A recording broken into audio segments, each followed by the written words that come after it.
ਤੇ ਪਰ ਇਹਨਾਂ ਵੱਲ ਦੇਖ ਕੇ ਉਹਨਾਂ ਨੇ ਨਜ਼ਰ ਮਾਰੀ ਸੰਤਾਂ ਨੇ, ਜਦੋਂ ਦੇਖਿਆ ਤੇ ਇਹਨਾਂ ਨੂੰ ਇੱਕ ਗੱਲ ਕਹੀ ਬੜੀ ਕੈਜੂਅਲੀ, ਅੱਜ ਆਪਾਂ ਨੂੰ ਲੱਗਦੀ ਹੈ, ਉਹਨਾਂ ਨੇ ਭੋਲੇ ਭਾਅ ਗੱਲ ਕਹੀ।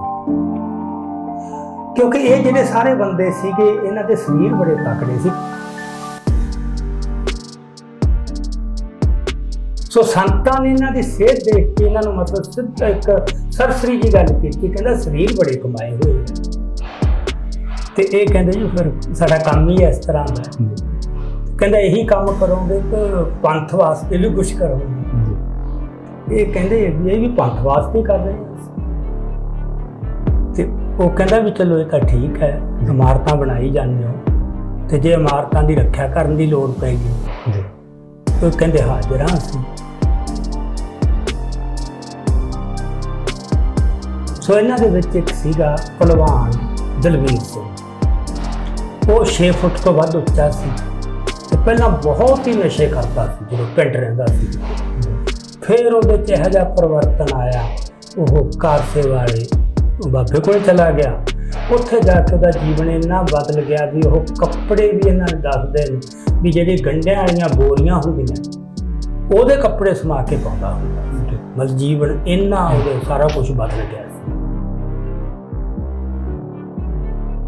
ਉਹਨੇ ਵੀ ਘੋੜ ਜਿਵੇਂ ਕੈਜੂਅਲੀ ਕਿਹਾ ਹੁੰਦਾ ਸੰਤ ਨੂੰ, ਜਿਵੇਂ ਸੰਤ ਨੇ ਪੁੱਛਿਆ ਕਿ ਪੰਥ ਲਈ ਵੀ ਕੁਛ ਕਰੋਗੇ, ਉਹ ਕਹਿੰਦਾ ਬਾਬਾ ਤੂੰ ਆਵਾਜ਼ ਦੇਈ ਸਾਨੂੰ ਤੇ ਤੈਥੋਂ ਮੂਹਰੇ ਹੋ ਕੇ ਲੜਾਂਗੇ ਮਰਾਂਗੇ।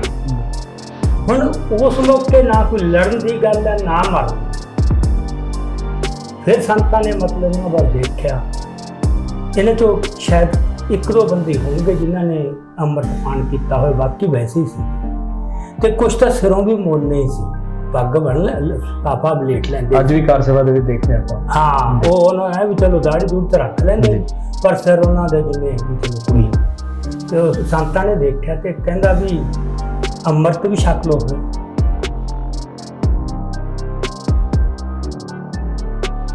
ਤੇ ਇਹਨਾਂ ਚੋਂ ਕਿਸੇ ਨੇ ਕਿਹਾ ਕਹਿੰਦੇ ਛਕ ਲਾਂਗੇ ਪਰ 5 ਪਿਆਰਿਆਂ 'ਚ ਤੁਸੀਂ ਸ਼ਾਮਲ ਹੋ। ਉਹ ਕਹਿੰਦਾ ਕੋਈ ਗੱਲ ਨਹੀਂ। ਤੇ ਉਸੇ ਸ਼ਾਮ ਹੀ ਉਹਨਾਂ ਨੇ ਉੱਥੇ ਫਿਰ ਇਹਨਾਂ ਨੂੰ ਸਾਰੇ ਸਿੰਘਾਂ ਨੂੰ ਅੰਮ੍ਰਿਤ ਪਾਨ ਕਰਾਇਆ। ਇਹ ਸੱਚਖੰਡ ਸਾਹਿਬ ਜਾ ਕੇ ਅਰਦਾਸ ਕਰਦੇ ਨੇ ਤੇ ਉੱਥੇ ਗੁਰਮੇਲ ਸਿੰਘ ਇੱਕ ਫੌਜੀ ਇਹਨਾਂ ਦੇ ਨਾਲ ਸੀ, ਉਹਨੇ ਤਲਵਾਰ ਲੈ ਕੇ ਲਕੀਰ ਖਿੱਚੀ ਕਿ ਜਿਹਨੇ ਜਾਣਾ ਹੈ ਉਹ ਇਸ ਲਕੀਰ ਦੇ ਇੱਧਰ ਆ।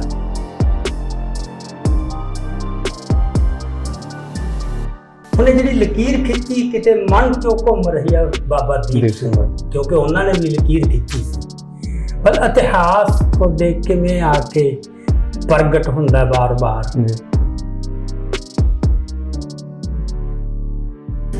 ਸੋ ਮੇਰਾ ਕਹਿਣ ਤੋਂ ਭਾਵ ਹੈ ਕਿ ਸੰਤਾਂ ਨੂੰ ਪਤਾ ਲੱਗ ਗਿਆ ਸੀ ਸਮਾਂ ਕੀ ਆ ਰਿਹਾ, ਉਹ ਤਾਂ ਫਿਰ ਬੰਦੇ ਦੀ ਪਛਾਣ ਕਰਦੇ, ਬੋਲਣ ਦੀ ਲੋੜ ਨਹੀਂ ਸੀ, ਉਹਨਾਂ ਦੀ ਅੱਖ ਨੇ ਬੰਦਾ ਕੋਈ ਪਛਾਣ ਲੈਣੇ ਹੁੰਦੇ।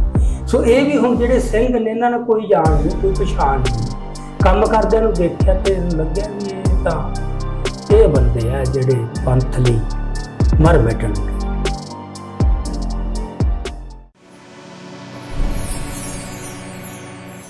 ਦ ਸਿੱਖ ਵਿਊ ਪੁਆਇੰਟ ਚੈਨਲ ਦੇਖ ਰਹੇ ਸਾਰੇ ਦਰਸ਼ਕਾਂ ਦਾ ਮੈਂ ਮੇਹਰ ਸਿੰਘ ਸਵਾਗਤ ਕਰਦਾ ਹਾਂ ਜੀ। ਵਾਹਿਗੁਰੂ ਜੀ ਕਾ ਖਾਲਸਾ, ਵਾਹਿਗੁਰੂ ਜੀ ਕੀ ਫਤਿਹ। ਪਿਛਲੇ ਸਮੇਂ ਦੇ ਦੌਰਾਨ ਅਸੀਂ ਤੀਜੇ ਘੱਲੂਘਾਰੇ ਦੇ ਵਰਤਾਰੇ ਸੰਬੰਧੀ ਇਤਿਹਾਸ ਨੂੰ ਲੜੀਵਾਰ ਤਰੀਕੇ ਨਾਲ ਤੁਹਾਡੇ ਦੇ ਸਾਹਮਣੇ ਪੇਸ਼ ਕਰ ਚੁੱਕੇ ਹਾਂ। ਜੂਨ 1984 ਨੂੰ ਜਦ ਭਾਰਤੀ ਫੌਜ ਨੇ ਅਕਾਲ ਤਖਤ ਸਾਹਿਬ ਤੇ ਹਮਲਾ ਕੀਤਾ ਤਾਂ ਮੁੱਠੀ ਭਰ ਸਿੰਘਾਂ ਨੇ ਫੌਜ ਦੀ ਹਰ ਕਾਰਵਾਈ ਦਾ ਅਜਿਹਾ ਜ਼ਬਰਦਸਤ ਮੋੜਵਾਂ ਜਵਾਬ ਦਿੱਤਾ ਕਿ ਸਿੰਘਾਂ ਦੀ ਇਸ ਦਲੇਰੀ ਤੇ ਚੰਗੀ ਸੂਝ-ਬੂਝ ਦੀ ਮਿਸਾਲ ਇਤਿਹਾਸ ਵਿੱਚ ਕਾਇਮ ਰਹੇਗੀ। ਸਿੱਖ ਸੰਗਤ ਨੂੰ ਘੱਲੂਘਾਰੇ ਦੌਰਾਨ ਵਾਪਰੇ ਘਟਨਾਕ੍ਰਮ ਦੀ ਜਾਣਕਾਰੀ ਤਾਂ ਹੈ, ਪਰ ਇੱਕ ਰਹੱਸ ਅਜੇ ਵੀ ਬਰਕਰਾਰ ਹੈ ਜਿਸ ਬਾਰੇ ਜ਼ਿਆਦਾਤਰ ਸੰਗਤ ਨੂੰ ਕੋਈ ਇਲਮ ਨਹੀਂ ਕਿ ਇਹ ਸਿੰਘ ਕੌਣ ਸਨ, ਕਿੱਥੋਂ ਆਏ ਸਨ, ਜਿਨ੍ਹਾਂ ਨੇ ਸਾਲਾਂ ਬੱਧੀ ਜੰਗੀ ਸਿਖਲਾਈ ਤੋਂ ਬਿਨਾਂ ਹੀ ਭਾਰਤੀ ਫੌਜ ਦਾ ਮੁਕਾਬਲਾ ਕੀਤਾ। ਲੇਖਕ ਦਲਬੀਰ ਸਿੰਘ ਦੁਆਰਾ ਲਿਖੀ ਗਈ ਕਿਤਾਬ ਨੇੜਿਓਂ ਡਿੱਠੇ ਸੰਤ ਭਿੰਡਰਾਂਵਾਲੇ ਵਿੱਚ ਜ਼ਿਕਰ ਮਿਲਦਾ ਹੈ ਕਿ ਫੌਜੀ ਹਮਲੇ ਦਾ ਟਾਕਰਾ ਕਰਨ ਵਾਲੇ ਮੁੱਖ ਸਿੰਘ, ਜਿਨ੍ਹਾਂ ਦੀ ਗਿਣਤੀ 35 ਤੋਂ 40 ਦੇ ਕਰੀਬ ਦੱਸੀ ਜਾਂਦੀ ਹੈ, ਉਹ ਹਜੂਰ ਸਾਹਿਬ ਕਾਰ ਸੇਵਾ ਦੇ ਸਿੰਘ ਸਨ। ਅੱਜ ਦੀ ਇਸ ਅਹਿਮ ਗੱਲਬਾਤ ਵਿੱਚ ਇਸੇ ਇਤਿਹਾਸਕ ਰਹੱਸ ਤੋਂ ਪਰਦਾ ਹਟਾਉਣ ਦੀ ਕੋਸ਼ਿਸ਼ ਕਰਾਂਗੇ ਕਿ ਹਜੂਰ ਸਾਹਿਬ ਵਿਖੇ ਕਾਰ ਸੇਵਾ ਵਿੱਚ ਸੇਵਾ ਨਿਭਾ ਰਹੇ ਇਹ ਸਿੰਘ ਕਿਸ ਤਰ੍ਹਾਂ ਅਕਾਲ ਤਖਤ ਸਾਹਿਬ ਦੀ ਅਜ਼ਮਤ ਨੂੰ ਬਰਕਰਾਰ ਰੱਖਣ ਲਈ ਰਣਤੱਤੇ ਵਿੱਚ ਆ ਜੁਝੇ। ਇਹ ਕੌਤਕ ਕਿਵੇਂ ਵਾਪਰਿਆ ਕਿ ਸੰਤਾਂ ਦੀ ਦ੍ਰਿਸ਼ਟੀ ਨੂੰ ਇਹਨਾਂ ਆਮ ਘਰਾਂ ਦੇ ਸੇਵਾ ਕਰਦੇ ਸਿੰਘਾਂ ਵਿੱਚੋਂ ਸਿਰਲਾਥੇ ਯੋਧਿਆਂ ਦੀ ਝਾਤ ਪਈ।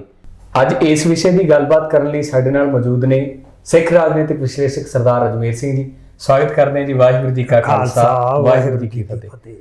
ਬਾਪੂ ਜੀ, ਅੱਜ ਗੱਲਬਾਤ ਦੇ ਵਿੱਚ ਜਿਹੜੀ ਅਸੀਂ 35 ਤੋਂ 40 ਸਿੰਘਾਂ ਦੀ ਜਿਹੜੀ ਗੱਲਬਾਤ ਕਰਨੀ ਆ, ਉਸ ਤੋਂ ਪਹਿਲਾਂ ਜਾਣਨਾ ਚਾਹੁੰਦੇ ਹਾਂ ਕਿ ਹਜੂਰ ਸਾਹਿਬ ਵੱਲ ਜਿਹੜੇ ਸੰਤ ਜੀ ਜਾਂਦੇ ਨੇ ਉਹ ਕਦੋਂ ਕੁ ਜਾਂਦੇ ਨੇ, ਤੇ ਉਹ ਜਾਣੇ ਦੇ ਪਿੱਛੇ ਦੇ ਕਾਰਨ ਸਿਰਫ ਦਰਸ਼ਨ ਦੇ ਦਾਰੇ ਨੇ ਜਾਂ ਕੋਈ ਪਹਿਲਾਂ ਹੀ ਕੋਈ ਵਿਉਂਤਬੰਦੀ ਹੋਈ ਸੀ ਕਿ ਉੱਥੇ ਜਾਣਾ ਹੈ? ਦੇਖੋ, ਜਿੰਨੀ ਕੁ ਜਾਣਕਾਰੀ ਮੈਨੂੰ ਮਿਲੀ ਹੈ ਕਿ ਸੰਤ ਜਰਨੈਲ ਸਿੰਘ ਭਿੰਡਰਾਂ ਵਾਲੇ ਜਦੋਂ ਜੇਲ੍ਹ 'ਚੋਂ ਰਿਹਾ ਹੋਏ ਹੈ ਜੀ, 15 ਅਕਤੂਬਰ ਨੂੰ ਉਹ ਜੇਲ੍ਹ 'ਚੋਂ ਰਿਹਾ ਹੋਏ ਹੈ 1981 ਜੀ, ਜਦੋਂ ਲਾਲਾ ਜਗਤ ਨਰਾਇਣ ਵਾਲੇ ਕਤਲ ਕੇਸ 'ਚੋਂ। ਤੇ ਜੇਲ੍ਹ 'ਚੋਂ ਜਦੋਂ ਬਾਹਰ ਆਏ ਤਾਂ ਉਹਨਾਂ ਦਾ ਜਗ੍ਹਾ ਜਗ੍ਹਾ ਪੰਜਾਬ ਦੇ ਵਿੱਚ ਵੀ ਤੇ ਸਾਰੇ ਥਾਵਾਂ ਦੇ ਉੱਤੇ ਬੜਾ ਪੁਰਜੋਰ ਸਵਾਗਤ ਹੋਇਆ ਸੀ। ਜੀ, ਤੇ ਉਸ ਤੋਂ ਬਾਅਦ ਉਹ ਦਿੱਲੀ ਗਏ ਸੀ, ਜਿੱਥੇ ਪੂਰਾ ਉਹਨਾਂ ਦਾ ਹਥਿਆਰਾਂ ਨਾਲ ਨਾਮ ਲਸ਼ਕਰ ਨਾਲ ਸੀ, ਤੇ ਦਿੱਲੀ ਦੇ ਵਿੱਚ ਮਤਲਬ ਪੂਰਾ ਉਹਨਾਂ ਨੇ ਮਾਰਚ ਕੀਤਾ ਸੀ। ਜੀ, ਸੋ ਮੇਰਾ ਕਹਿਣ ਤੋਂ ਇਹ ਭਾਵ ਹੈ ਕਿ ਉਸ ਲਾਲਾ ਜਗਤ ਨਰਾਇਣ ਦਾ ਕਤਲ, ਉਸ ਤੋਂ ਇਹਨਾਂ ਦੀ ਗ੍ਰਿਫਤਾਰੀ, ਫਿਰ ਇਹਨਾਂ ਦੀ ਰਿਹਾਈ, ਇਹ ਸਾਰੇ ਕੁਛ ਨੇ ਸੰਤਾਂ ਬਾਰੇ ਇੱਕ ਦੇਸ਼ ਦੇ ਵਿੱਚ ਚਰਚਾ ਛੇੜਤੀ ਸੀ। ਜੀ, ਤੇ ਉਸ ਤੋਂ ਬਾਅਦ ਫਿਰ ਇਹ ਰੂਟੀਨ 'ਚ ਹੀ ਜਾਂਦੇ ਹੁੰਦੇ ਸੀ। ਪਹਿਲਾਂ ਗਿਆਨੀ ਗੁਰਬਚਨ ਸਿੰਘ ਵੀ ਜਾਂਦੇ ਰਹੇ ਨੇ ਭਿੰਡਰਾਂ ਵਾਲੇ, ਹਜੂਰ ਸਾਹਿਬ, ਫਿਰ ਸੰਤ ਕਰਤਾਰ ਸਿੰਘ ਵੀ ਜਾਂਦੇ ਰਹੇ ਨੇ, ਜੀ, ਤੇ ਫਿਰ ਇਹ ਵੀ ਜਾਂਦੇ ਰਹੇ। ਵੈਸੇ ਤਾਂ ਹਰ ਸਿੱਖ ਹੀ ਹਜੂਰ ਸਾਹਿਬ ਜਾਂਦਾ ਹੀ ਹੈ ਜੀ, ਜਦੋਂ ਵੀ ਕਿਤੇ ਮੌਕਾ ਮਿਲਦਾ ਹੈ। ਈਵਨ ਗਾਦਰੀ ਬਾਬਿਆਂ ਦਾ ਮੈਂ ਜਦੋਂ ਪੜ੍ਹਿਆ, ਜਦੋਂ ਉਹ ਬਾਹਰੋਂ ਆਉਂਦੇ ਸੀ ਤਾਂ ਜਿਹੜੇ ਇੱਧਰ ਦੀ ਕਿਤੇ ਆਉਂਦੇ ਸੀ ਮਦਰਾਸ ਵੱਲ ਦੀ, ਤਾਂ ਉਹਨਾਂ ਦਾ ਇਹ ਯਤਨ ਹੁੰਦਾ ਸੀ ਕਿ ਇੱਕ ਵਾਰ ਹਜੂਰ ਸਾਹਿਬ ਮੱਥਾ ਟੇਕ ਕੇ ਫਿਰ ਹੀ ਪੰਜਾਬ ਜਾਵਾਂਗੇ। ਜੀ। ਸੋ ਇਸ ਕਰਕੇ ਇਹ ਵੀ ਸੰਤ ਵੀ ਉੱਥੇ ਅਕਸਰ ਜਾਂਦੇ ਆਉਂਦੇ ਰਹਿੰਦੇ ਸੀ। ਤੇ ਉਸ ਸਾਲ ਇਹ ਗਏ ਨੇ ਮੇਰੇ ਮੁਤਾਬਕ ਮਾਰਚ 1982 ਦੇ ਵਿੱਚ। ਇੱਥੇ ਪਹਿਲਾਂ ਇਹ ਹਜੂਰ ਸਾਹਿਬ ਗਏ, ਜੀ, ਉੱਥੋਂ ਫਿਰ ਇਹ ਬੰਬਈ ਗਏ। ਠੀਕ ਹੈ। ਉੱਥੇ ਫਿਰ ਦਾਦਰ ਗੁਰਦੁਆਰੇ ਦੇ ਵਿੱਚ ਇਹਨਾਂ ਨੇ ਆਪਣਾ ਜੋ ਸੀਗਾ ਕਥਾ ਪ੍ਰਵਚਨ ਉਹ ਉੱਥੇ ਕੀਤੇ। ਉੱਥੇ ਇਹਨਾਂ ਨੂੰ ਗ੍ਰਿਫਤਾਰ ਕਰਨ ਦੀ ਪਲਾਨ ਬਣੀ ਸੀ ਜੀ, 1982 ਦੇ ਵਿੱਚ ਜਦੋਂ ਇਹ ਬੰਬੇ ਸੀ। ਜੀ, ਇਹਦਾ ਜ਼ਿਕਰ ਕੀਤਾ ਜਿਹੜਾ ਹੈਗਾ ਗੁਰਦੇਵ ਸਿੰਘ ਗਰੇਵਾਲ, ਜਿਹੜਾ ਉਦੋਂ ਭਾਰਤ ਸਰਕਾਰ ਦਾ ਜੁਆਇੰਟ ਹੋਮ ਸੈਕਟਰੀ ਸੀ, ਵੱਡੀ ਪੋਸਟ ਤੇ ਸੀ। ਉਹਨੇ ਇਹ ਆਪਦੀ ਕਿਤਾਬ ਲਿਖੀ ਹੈ ਇੱਕ, the searching I an insider's view of Punjab crisis. ਇਹ 2006 ਚ ਉਹਨੇ ਕਿਤਾਬ ਲਿਖੀ ਹੈ, ਰਿਟਾਇਰ ਹੋਣ ਤੋਂ ਬਾਅਦ। ਉਹਨੇ ਜ਼ਿਕਰ ਕੀਤਾ ਵੀ ਅਸੀਂ ਇਹਨੂੰ ਫੜ, ਕਿਉਂਕਿ ਦੇਸ਼ ਦੇ ਵਿੱਚ ਪੂਰੀ ਹਾਹਾਕਾਰ ਮੱਚ ਗਈ ਸੀ। ਉਹਨਾਂ ਮੁਤਾਬਕ ਮਾਹੌਲ ਉਹ ਪੈਦਾ ਕਰ ਲਿਆ ਸੀ ਉਹਨਾਂ ਨੇ ਵੀ ਇਹਨੂੰ ਗ੍ਰਿਫਤਾਰ ਕੀਤਾ ਜਾਵੇ, ਤੇ ਗਵਰਨਮੈਂਟ ਨੇ ਫਿਰ ਫੈਸਲਾ ਕਰ ਲਿਆ ਸੀ ਇਹਨੂੰ ਗ੍ਰਿਫਤਾਰ ਕਰਨ ਦਾ। ਉਹਦੇ ਵਾਸਤੇ ਇਹਨੇ ਨੋਟ ਤਿਆਰ ਕੀਤਾ ਸੀ ਜਿਹੜਾ ਲੋਕ ਸਭਾ ਦੇ ਵਿੱਚ ਰੱਖਣਾ ਸੀ, ਜੀ, ਕਿ ਤੁਸੀਂ ਜਵਾਬ ਦੇਣਾ ਲੋਕ ਸਭਾ 'ਚ, ਪੋਜੀਸ਼ਨ ਰੱਖਣੀ ਹੈ ਸਰਕਾਰ ਦੀ ਵੀ ਇਹਦੇ ਤੇ ਕਿਹੜੇ ਚਾਰਜਸ ਹੈ ਤੇ ਕਿਹੜੀਆਂ ਧਾਰਾਵਾਂ ਤਹਿਤ ਇਹ ਗ੍ਰਿਫਤਾਰ ਕੀਤਾ ਗਿਆ ਹੈ। ਉਹ ਸਾਰਾ ਕੁਝ ਇਹਨੂੰ ਕਿਹਾ ਸੀਗਾ ਗੁਰਦੇਵ ਸਿੰਘ ਗਰੇਵਾਲ ਨੂੰ ਵੀ ਸੀਕ੍ਰੇਟਲੀ ਤਿਆਰ ਕਰਨਾ, ਸਟਾਫ ਨੂੰ ਵੀ ਨਹੀਂ ਪਤਾ ਲੱਗਣਾ ਚਾਹੀਦਾ। ਸੋ ਸਾਰੀ ਗ੍ਰਿਫਤਾਰੀ ਦੀ ਯੋਜਨਾ ਇੰਨੀ ਸੀਕ੍ਰੇਟ ਸੀ, ਤੇ ਪਰ ਇਹਦੇ ਬਾਵਜੂਦ ਸੰਤਾਂ ਕੋਲੇ ਜਾਣਕਾਰੀ ਪਹੁੰਚ ਗਈ। ਜੀ, ਤੇ ਚਲੋ ਹੁਣ ਤਾਂ ਸਰਦਾਰ ਦਲਵੀਰ ਸਿੰਘ ਜਿਹੜੇ ਪੱਤਰਕਾਰ ਨੂੰ ਉਹ ਚਲਾਣਾ ਕਰ ਗਏ ਨੇ। ਸੋ ਇਹ ਤੱਥ ਆਪਾਂ ਜੱਗ ਜ਼ਾਹਰ ਹੀ ਕਰ ਦਿੰਦੇ ਆ ਕਿ ਇੱਥੋਂ ਉਹਨਾਂ ਨੇ ਫੋਨ ਕਰਕੇ ਇਹ ਜਾਣਕਾਰੀ ਸੰਤਾਂ ਤੱਕ ਪਹੁੰਚਾਈ ਸੀ ਕਿ ਤੁਹਾਨੂੰ ਗ੍ਰਿਫਤਾਰ ਕਰਨ ਦੀ ਪਲਾਨ ਬਣ ਚੁੱਕੀ ਹੈ। ਜਿੱਥੋਂ ਫਿਰ ਸੰਤ ਉੱਥੋਂ ਨਿਕਲ ਕੇ ਆਏ, ਮਹਿਤੇ ਚੌਂਕ ਪਹੁੰਚੇ, ਸੜਕ ਦੇ ਰਸਤੇ ਹੀ ਆਏ, ਸਾਰੇ ਨਾਕੇ ਲੰਘਦੇ। ਤੇ ਇਹ ਆਪਾਂ ਬਾਅਦ ਚ ਕਰਾਂਗੇ ਗੱਲ ਵੀ ਉਹ ਗ੍ਰਿਫਤਾਰ ਕਿਉਂ ਨਹੀਂ ਹੋ ਸਕੇ। ਜਦੋਂ ਹਜੂਰ ਸਾਹਿਬ ਜਾਂਦੇ ਨੇ ਫਿਰ ਉੱਥੇ ਜਿਹੜੇ ਸਿੰਘਾਂ ਨਾਲ ਮੇਲ ਦੀ ਗੱਲ ਆਉਂਦੀ, ਉਹ ਕਾਰ ਸੇਵਾ ਦੇ ਸਿੰਘ ਦੱਸੇ ਜਾਂਦੇ ਨੇ। ਉਹ ਸਿੰਘ ਕਦੋਂ ਤੋਂ ਉੱਥੇ ਨੇ? ਕੀ ਉਹ ਟਕਸਾਲ ਨਾਲ ਸੰਬੰਧਿਤ ਸਿੰਘ ਨੇ ਜਾਂ ਕਿਵੇਂ ਉਹਨਾਂ ਦੇ ਨਾਲ ਮੇਲ ਹੁੰਦਾ ਹੈ? ਦੇਖੋ, ਇਹਦੇ ਬਾਰੇ ਪਹਿਲਾਂ ਮੈਨੂੰ ਵੀ ਬਹੁਤਾ ਪਤਾ ਨਹੀਂ ਸੀ, ਕਿਉਂਕਿ ਇੱਕ ਜਿਗਰੀ ਪੜ੍ਹਿਆ ਆਪਣਾ ਸਰਦਾਰ ਦਲਵੀਰ ਸਿੰਘ ਦੀ ਕਿਤਾਬ ਦੇ ਵਿੱਚੋਂ। ਜੀ, ਜੀ। ਤੇ ਇਸ ਕਰਕੇ ਮਨ ਦੇ ਵਿੱਚ ਇਹ ਸੀਗੀ ਇੱਕ ਕਿ ਪਤਾ ਕਰੀਏ ਉਹ ਬੰਦੇ ਕੌਣ, ਪਰ ਕਿਸੇ ਵੀ ਬੰਦੇ ਨੇ ਕਦੇ ਉਹਨਾਂ ਦਾ ਹੋਰ ਕੋਈ ਜ਼ਿਕਰ ਨਹੀਂ ਸੀ ਕੀਤਾ। ਹੋਰ ਕਿੰਨੀਆਂ ਕਿਤਾਬਾਂ ਆਈਆਂ, ਕਿੰਨੇ ਵਿਖਿਆਨ ਆਏ ਨੇ ਜੂਨ 84 ਬਾਰੇ।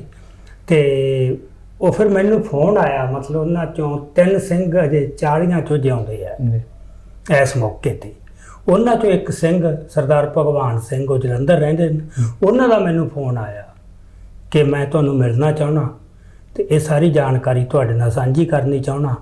ਅੱਗੋਂ ਤੁਹਾਡੇ ਤੇ ਹੈ ਉਹ ਤੁਸੀਂ ਕਿਵੇਂ ਪੇਸ਼ ਕਰਨੀ ਹੈ। ਠੀਕ ਇਹ ਤੁਹਾਡੀ ਮਰਜ਼ੀ ਆ, ਮੈਂ ਤੁਹਾਡੇ ਕੋਲ ਤੱਥ ਰੱਖਣੇ ਚਾਹੁੰਦਾ। ਜੀ ਸੋ ਮੈਂ ਫਿਰ ਉਹਨਾਂ ਨੂੰ ਜਾ ਕੇ ਮਿਲਿਆ, ਉਹਨਾਂ ਨਾਲ ਵਾਹਵਾ ਲੰਮੀ ਮੁਲਾਕਾਤ ਹੋਈ, ਉਹ ਸਾਰਾ ਕੁਝ ਉਹਨਾਂ ਤੋਂ ਸੁਣਿਆ। ਸੋ ਉਹਨਾਂ ਤੋਂ ਜੋ ਜਾਣਕਾਰੀ ਮਿਲੀ ਹੈ, ਆਪਾਂ ਅੱਜ ਉਹਦੇ ਆਧਾਰ ਤੇ ਹੀ ਤੁਹਾਡੇ ਨਾਲ ਆਪਾਂ ਇੱਥੇ ਗੱਲਬਾਤ ਕਰਦੇ ਹਾਂ। ਉਹਨਾਂ ਮੁਤਾਬਕ ਹੈ ਕਿ ਉਹਨਾਂ ਦਾ ਟਕਸਾਲ ਨਾਲ ਦੈਟ ਵੇ ਕੋਈ ਸੰਬੰਧ ਨਹੀਂ ਸੀ, ਉਹ ਕਾਰ ਸੇਵਾ ਵਾਲੇ ਸੀ ਜੀ। ਤੇ ਜਦੋਂ ਅਸੀਂ ਅੱਜ ਕਾਰ ਸੇਵਾ ਬਾਰੇ ਗੱਲ ਕਰਦੇ ਹਾਂ ਨਾ, ਤਾਂ ਸਾਡੇ ਮਨ 'ਚ ਜੋ ਅੱਜ ਦੀ ਪਰਸੈਪਸ਼ਨ ਬਣੀ ਹੈ ਕਾਰ ਸੇਵਾ ਦੀ, ਉਹ ਬਹੁਤੀ ਪੋਜ਼ਿਟਿਵ ਨਹੀਂ ਜੀ ਕਿਉਂਕਿ ਪਿਛਲੇ ਸਮੇਂ 'ਚ ਕਾਰ ਸੇਵਾ ਵਾਲੇ ਬਾਬਿਆਂ ਬਾਰੇ ਬੜਾ ਕੁਝ ਚੱਲਿਆ ਹੈ, ਪ੍ਰਾਪੇਗੰਡਾ, ਜਿਹਦੇ ਕਰਕੇ ਕੋਈ ਧਾਰਨਾ ਚੰਗੀ ਨਹੀਂ ਮਨ 'ਚ ਬਣੀ ਹੋਈ। ਪਰ ਇੱਥੇ ਇੱਕ ਪੁਆਇੰਟ ਜਿਹੜਾ ਮੈਂ ਐਮਫੇਸਾਈਜ਼ ਕਰਨਾ ਚਾਹੁੰਦਾ ਇਹ ਹੈ ਕਿ ਅੱਜ ਜੋ ਤੁਹਾਡੀ ਕਿਸੇ ਜਥੇਬੰਦੀ ਜਾਂ ਸੰਪਰਦਾ ਬਾਰੇ ਧਾਰਨਾ ਬਣੀ ਹੋਈ ਹੈ, ਉਹਦੇ ਸ਼ੀਸ਼ੇ ਰਾਹੀਂ ਉਹਦੇ ਪਾਸਟ ਨੂੰ ਨਾ ਦੇਖੋ ਜੀ। ਅੱਜ ਦਮਦਮੀ ਟਕਸਾਲ ਬਾਰੇ ਤੁਹਾਡੀ ਧਾਰਨਾ ਕੀ ਹੈ, ਇਹਦੇ ਰਾਹੀਂ ਤੁਸੀਂ ਸੰਤ ਜਰਨੈਲ ਸਿੰਘ ਵੇਲੇ ਦੀ ਦਮਦਮੀ ਟਕਸਾਲ ਨੂੰ ਨਹੀਂ ਦੇਖ ਸਕਦੇ ਜੀ। ਅੱਜ ਸੁਖਬੀਰ ਸਿੰਘ ਬਾਦਲ ਨੂੰ ਦੇਖ ਕੇ ਅਕਾਲੀ ਦਲ ਬਾਰੇ ਤੁਹਾਡੇ ਮਨ 'ਚ ਪਰਸੈਪਸ਼ਨ ਕੀ ਬਣੀ ਹੈ ਜੀ। ਇਸ ਮੁਤਾਬਕ ਅੱਜ ਤੋਂ 50 ਸਾਲ ਪਹਿਲਾਂ ਜੋ ਅਕਾਲੀ ਦਲ ਸੀ ਉਹਨੂੰ ਤੁਸੀਂ ਨਹੀਂ ਦੇਖ ਸਕਦੇ ਜੀ। ਸੋ ਇਸ ਕਰਕੇ ਜਿਹੜੀ ਇਹ ਕਾਰ ਸੇਵਾ ਵਾਲੀ ਗੱਲ ਹੈ ਨਾ, ਵੀ ਕਾਰ ਸੇਵਾ ਦਾ ਸ਼ਬਦ ਸੁਣਦੇ ਹੀ ਮਨ 'ਚ ਇੱਕ ਵਿਰੋਧ ਜਿਹਾ ਖੜਾ ਹੋ ਜਾਂਦਾ। ਉਹ ਪ੍ਰਾਪੇਗੰਡਾ ਇੰਨਾ ਹੋਇਆ ਜਾਂ ਕੁਝ ਕਾਰਵਾਈਆਂ ਵੀ ਇਸ ਤਰ੍ਹਾਂ ਦੀਆਂ ਹੋਈਆਂ, ਪਰ ਇਹ ਜਿਹੜਾ ਕਾਰ ਸੇਵਾ ਵਾਲਾ ਸੀ, ਮੈਨੂੰ ਤਾਂ ਆਪ ਉਹਨਾਂ ਨਾਲ ਗੱਲਬਾਤ ਕਰਕੇ ਪਹਿਲੀ ਵਾਰ ਪਤਾ ਲੱਗਿਆ ਕਿ ਇਹ ਕਾਰ ਸੇਵਾ ਜਿਹੜੀ ਹਜੂਰ ਸਾਹਿਬ ਹੈ, ਇਹ 1963 'ਚ ਸ਼ੁਰੂ ਹੋ ਗਈ ਸੀ। ਬਾਬਾ ਜੀਵਨ ਸਿੰਘ ਤੇ ਬਾਬਾ ਦਲੀਪ ਸਿੰਘ ਸੀ, ਉਹਨਾਂ ਨੇ ਸ਼ਿਕਾਰ ਘਾਟ ਜਿਹੜਾ ਹੈਗਾ ਗੁਰਦੁਆਰਾ, ਉੱਥੇ ਜਿਹੜਾ ਪੁਲ ਬਣਾਇਆ ਹੈ, ਉਦੋਂ ਪਹਿਲਾਂ ਪੁਲ ਨਹੀਂ ਸੀ ਹੁੰਦਾ, ਇਸ ਕਰਕੇ ਉੱਥੇ ਪਹੁੰਚਣਾ ਬੜਾ ਮੁਸ਼ਕਲ ਸੀ। ਸੋ ਉਹਨਾਂ ਨੇ 1963 'ਚ ਸ਼ੁਰੂ ਕਰਕੇ 6 ਸਾਲਾਂ 'ਚ 1969 ਤੱਕ ਉਹ ਪੁਲ ਪੂਰਾ ਕੀਤਾ ਜੀ। ਤਾਂ ਫਿਰ ਉਹ ਚਲੋ ਸ਼ਿਕਾਰ ਘਾਟ ਦਾ ਗੁਰਦੁਆਰਾ ਵੀ ਬਣਾਇਆ। ਫਿਰ ਉੱਥੇ ਉਸ ਤੋਂ ਬਾਅਦ ਫਿਰ ਕਾਫੀ ਦੇਰ ਉੱਥੇ ਇਹ ਕੰਮ ਠੱਪ ਰਿਹਾ। ਫਿਰ ਮੇਰਾ ਖਿਆਲ ਹੈ ਕਿ ਕਿਤੇ 77 78 ਦੇ ਨੇੜੇ ਤੇੜੇ ਦੁਬਾਰਾ ਸ਼ੁਰੂ ਹੁੰਦੀ ਆ ਕਾਰ ਸੇਵਾ ਜੀ। ਤੇ ਉਦੋਂ ਤੱਕ ਬਾਬਾ ਜੀਵਨ ਸਿੰਘ ਵੀ ਚੜ੍ਹਾਈ ਕਰ ਜਾਂਦੇ ਨੇ ਤੇ ਬਾਬਾ ਦਲੀਪ ਸਿੰਘ ਵੀ ਚੜ੍ਹਾਈ ਕਰ ਜਾਂਦੇ ਆ। ਫਿਰ ਬਾਬਾ ਸ਼ੀਸ਼ਾ ਸਿੰਘ ਨੇ ਉੱਥੇ, ਕਿਉਂਕਿ ਉੱਥੇ ਗੁਰਦੁਆਰੇ 7-8 ਨੇ ਅਲੱਗ-ਅਲੱਗ ਗੁਰਦੁਆਰਿਆਂ ਦੀ ਜਾਂ ਹੋਰ, ਉਹ ਕਾਰ ਸੇਵਾ ਦਾ ਸਿਲਸਿਲਾ ਦੁਬਾਰਾ ਜਦੋਂ ਚੱਲਿਆ ਸੈਕੰਡ ਰਾਊਂਡ, ਤਾਂ ਉਹ ਬਾਬਾ ਸ਼ੀਸ਼ਾ ਸਿੰਘ ਦੀ ਅਗਵਾਈ ਹੇਠ ਚੱਲਿਆ। ਤੇ ਉਹਨਾਂ ਦਾ ਜਿਹੜਾ ਸੰਬੰਧ ਸੀਗਾ ਇੱਥੇ ਬਾਬਾ ਜਗਤਾਰ ਸਿੰਘ ਜਿਹੜੇ ਤਰਨ ਤਾਰਨ ਵਾਲਾ ਕਾਰ ਸੇਵਾ ਵਾਲੇ ਬੜੇ ਮਸ਼ਹੂਰ ਨਾਂ ਹੈ, ਉਹਨਾਂ ਨਾਲ ਵੀ ਸੀ, ਉਹਨਾਂ ਨਾਲ ਜੁੜੇ ਹੋਏ ਸੀ। ਸੋ ਉਹਨਾਂ ਨੇ ਫਿਰ ਉੱਥੇ ਉਹ ਕਾਰ ਸੇਵਾ ਦਾ ਕੰਮ ਸ਼ੁਰੂ ਕੀਤਾ।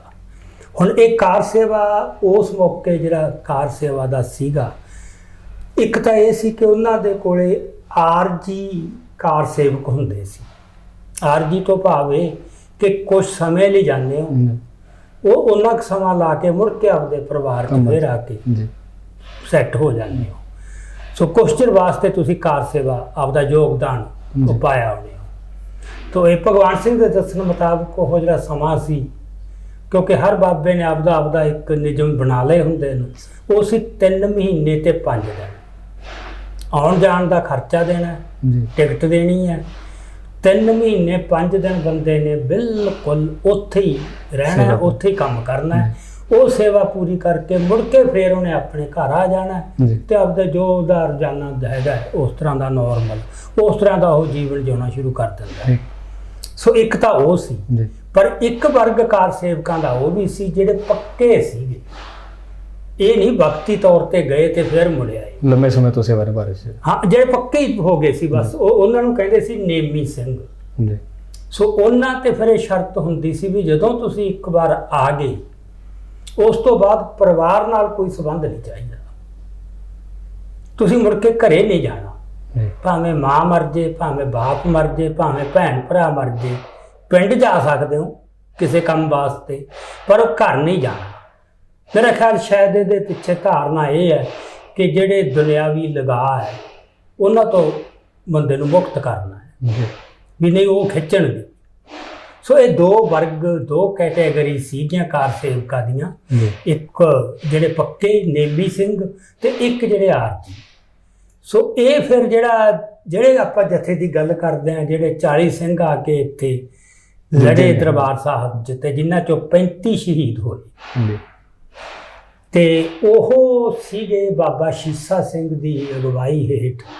ਉੱਥੇ ਉਸ ਮੌਕੇ 1982 ਦੇ ਵਿੱਚ ਜੋ ਸੰਤ ਜਰਨੈਲ ਸਿੰਘ ਜਾਂਦੇ ਆ, ਉਦੋਂ ਉਹ ਸੱਚਖੰਡ ਸਾਹਿਬ ਦੀ ਕਾਰ ਸੇਵਾ ਕਰ ਰਹੇ ਸੀ। ਜੀ ਉਹਦੇ ਆਲੇ ਦੁਆਲੇ ਜਿਹੜੀਆਂ ਪੁਰਾਤਨ ਇਮਾਰਤਾਂ ਸੀ ਉਹਨਾਂ ਨੂੰ ਢਾਹ ਢੂ ਕੇ ਉਹ ਸਾਫ਼ ਕਰ ਰਹੇ ਸੀ। ਜੀ ਸੋ ਉਹ ਗੁਰਬਚਨ ਆਪਣਾ ਜਿਹੜੇ ਭਗਵਾਨ ਸਿੰਘ ਦੇ ਦੱਸਣ ਮੁਤਾਬਕ ਇਹ ਹੈ ਕਿ ਉਸ ਵੇਲੇ ਤੱਕ ਸੰਤ ਜਰਨੈਲ ਸਿੰਘ ਦੀ ਚਰਚਾ ਛਿੜ ਚੁੱਕੀ ਸੀ ਸਾਰੇ, ਜਿਵੇਂ ਪਹਿਲਾਂ ਵੀ ਦੱਸਿਆ ਹੈ ਨਾ।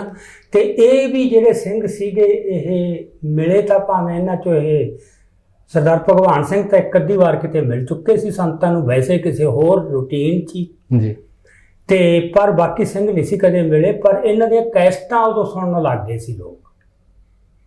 ਸੋ ਇਸ ਕਰਕੇ ਉਹ ਦੱਸ ਦਿਨ ਵੀ ਅਸੀਂ ਤਾਂ ਇੱਕ ਦਿਨ ਮਤਲਬ ਉੱਥੇ ਕਾਰ ਸੇਵਾ ਕਰਕੇ ਖੜੇ ਸੀ ਸੱਚਖੰਡ ਦੇ ਸਾਹਮਣੇ। ਉੱਥੇ ਸੰਤ ਆਏ ਤੇ ਉਹਨਾਂ ਨੇ ਚਲੋ ਫਤਿਹ ਬੁਲਾਈ, ਸਾਰੇ ਨੇੜੇ ਹੋਏ, ਇੱਕ ਹੁੰਦਾ ਵੀ ਚਲੋ ਆਏ ਸੰਤ ਨਾ ਕੋਈ ਗੱਲਬਾਤ ਕਰੀਏ, ਜਾਣ ਪਛਾਣ ਕੋਈ ਨਹੀਂ। ਤੇ ਸੰਤਾਂ ਨੇ ਵੀ ਫਤਿਹ ਦਾ ਜਵਾਬ ਦਿੱਤਾ ਤੇ ਉਹਨਾਂ ਨੇ ਬਾਬੇ ਬਾਰੇ ਪੁੱਛਿਆ, ਬਾਬਾ ਸ਼ੀਸ਼ਾ ਸਿੰਘ ਬਾਰੇ, ਕਿਉਂਕਿ ਉਹ ਮੁਖੀਆਂ ਦੀ ਤਾਂ ਮੁਖੀਆਂ ਨਾਲ ਗੱਲਬਾਤ ਹੁੰਦੀ ਹੈ। ਤੇ ਉਹਨਾਂ ਨੇ ਦੱਸਿਆ ਵੀ ਬਾਬਾ ਸ਼ੀਸ਼ਾ ਸਿੰਘ ਇੰਗਲੈਂਡ ਗਏ ਹੋਏ ਆ, ਬਾਕੀ ਤੁਸੀਂ ਦੱਸੋ ਤੁਹਾਨੂੰ ਕਿਸੇ ਵੀ ਚੀਜ਼ ਦੀ ਲੋੜ ਹੋਵੇ, ਰਿਹਾਇਸ਼ ਦੀ, ਲੰਗਰ ਦੀ, ਉਹ ਅਸੀਂ ਸੇਵਾ ਕਰ ਸਕਦੇ ਹਾਂ। ਸੰਤ ਕਹਿੰਦੇ ਉਹ ਕੋਈ ਗੱਲ ਨਹੀਂ, ਲੰਗਰ ਦਾ ਸਾਡੀ ਕੋਈ ਪ੍ਰੋਬਲਮ ਨਹੀਂ, ਉਹ ਅਸੀਂ ਛਕ ਲਾਂਗੇ ਲੰਗਰ 'ਚ ਖਾਣ ਪੀਣ ਦੀ। ਤੇ ਪਰ ਇਹਨਾਂ ਵੱਲ ਦੇਖ ਕੇ ਉਹਨਾਂ ਨੇ ਨਜ਼ਰ ਮਾਰੀ ਸੰਤਾਂ ਨੇ, ਜਦੋਂ ਦੇਖਿਆ ਤੇ ਇਹਨਾਂ ਨੂੰ ਇੱਕ ਗੱਲ ਕਹੀ ਬੜੀ ਕੈਜੂਅਲੀ, ਅੱਜ ਆਪਾਂ ਨੂੰ ਲੱਗਦੀ ਆ, ਉਹਨਾਂ ਨੇ ਭੋਲੇ ਭਾਅ ਗੱਲ ਕਹੀ। ਕਿਉਂਕਿ ਇਹ ਜਿਹੜੇ ਸਾਰੇ ਬੰਦੇ ਸੀਗੇ ਇਹਨਾਂ ਦੇ ਸਰੀਰ ਬੜੇ ਤਕੜੇ ਸੀ, ਕੰਮ ਵੀ ਬੜਾ ਔਖਾ ਸੀ। ਵੀ ਤੁਸੀਂ ਸੀਮੈਂਟ, ਇੱਟਾਂ, ਬਜਰੀ 3-3 ਮੰਜ਼ਲਾਂ ਤੇ ਲਿਜਾਣੀਆਂ ਚੁੱਕ ਕੇ, ਤੇ ਉਹਦੇ ਵਾਸਤੇ ਸਰੀਰ ਚਾਹੀਦੇ ਨੇ। ਸਾਰੇ ਨੌਜਵਾਨ ਸੀ 18 ਤੋਂ ਲੈ ਕੇ 25-26 ਸਾਲ ਦੀ ਉਮਰ ਦੇ ਵਿੱਚ, ਤੇ ਇਹਨਾਂ ਚੋਂ ਅੱਧੇ ਸਪੋਰਟਸਮੈਨ ਰਹਿ ਚੁੱਕੇ ਸੀ। ਜਿਵੇਂ ਭਗਵਾਨ ਸਿੰਘ ਹੈ, ਇਹ ਝਾਰਖੰਡ ਰਹਿੰਦਾ ਸੀ, ਜਿਹਨੂੰ ਅੱਜ ਕੱਲ੍ਹ ਝਾਰਖੰਡ ਕਹਿੰਦੇ ਬਿਹਾਰ 'ਚ। ਉੱਥੇ ਇਹਨਾਂ ਦਾ ਕੋਈ ਕਾਰੋਬਾਰ ਹੋਣਾ ਪਰਿਵਾਰ ਦਾ, ਤੇ ਇਹ ਮਤਲਬ ਉਸ ਬਿਹਾਰ ਦੀ ਟੀਮ ਦੇ ਵਿੱਚ ਫੁੱਟਬਾਲ ਦਾ ਚੰਗਾ ਪਲੇਅਰ ਸੀ।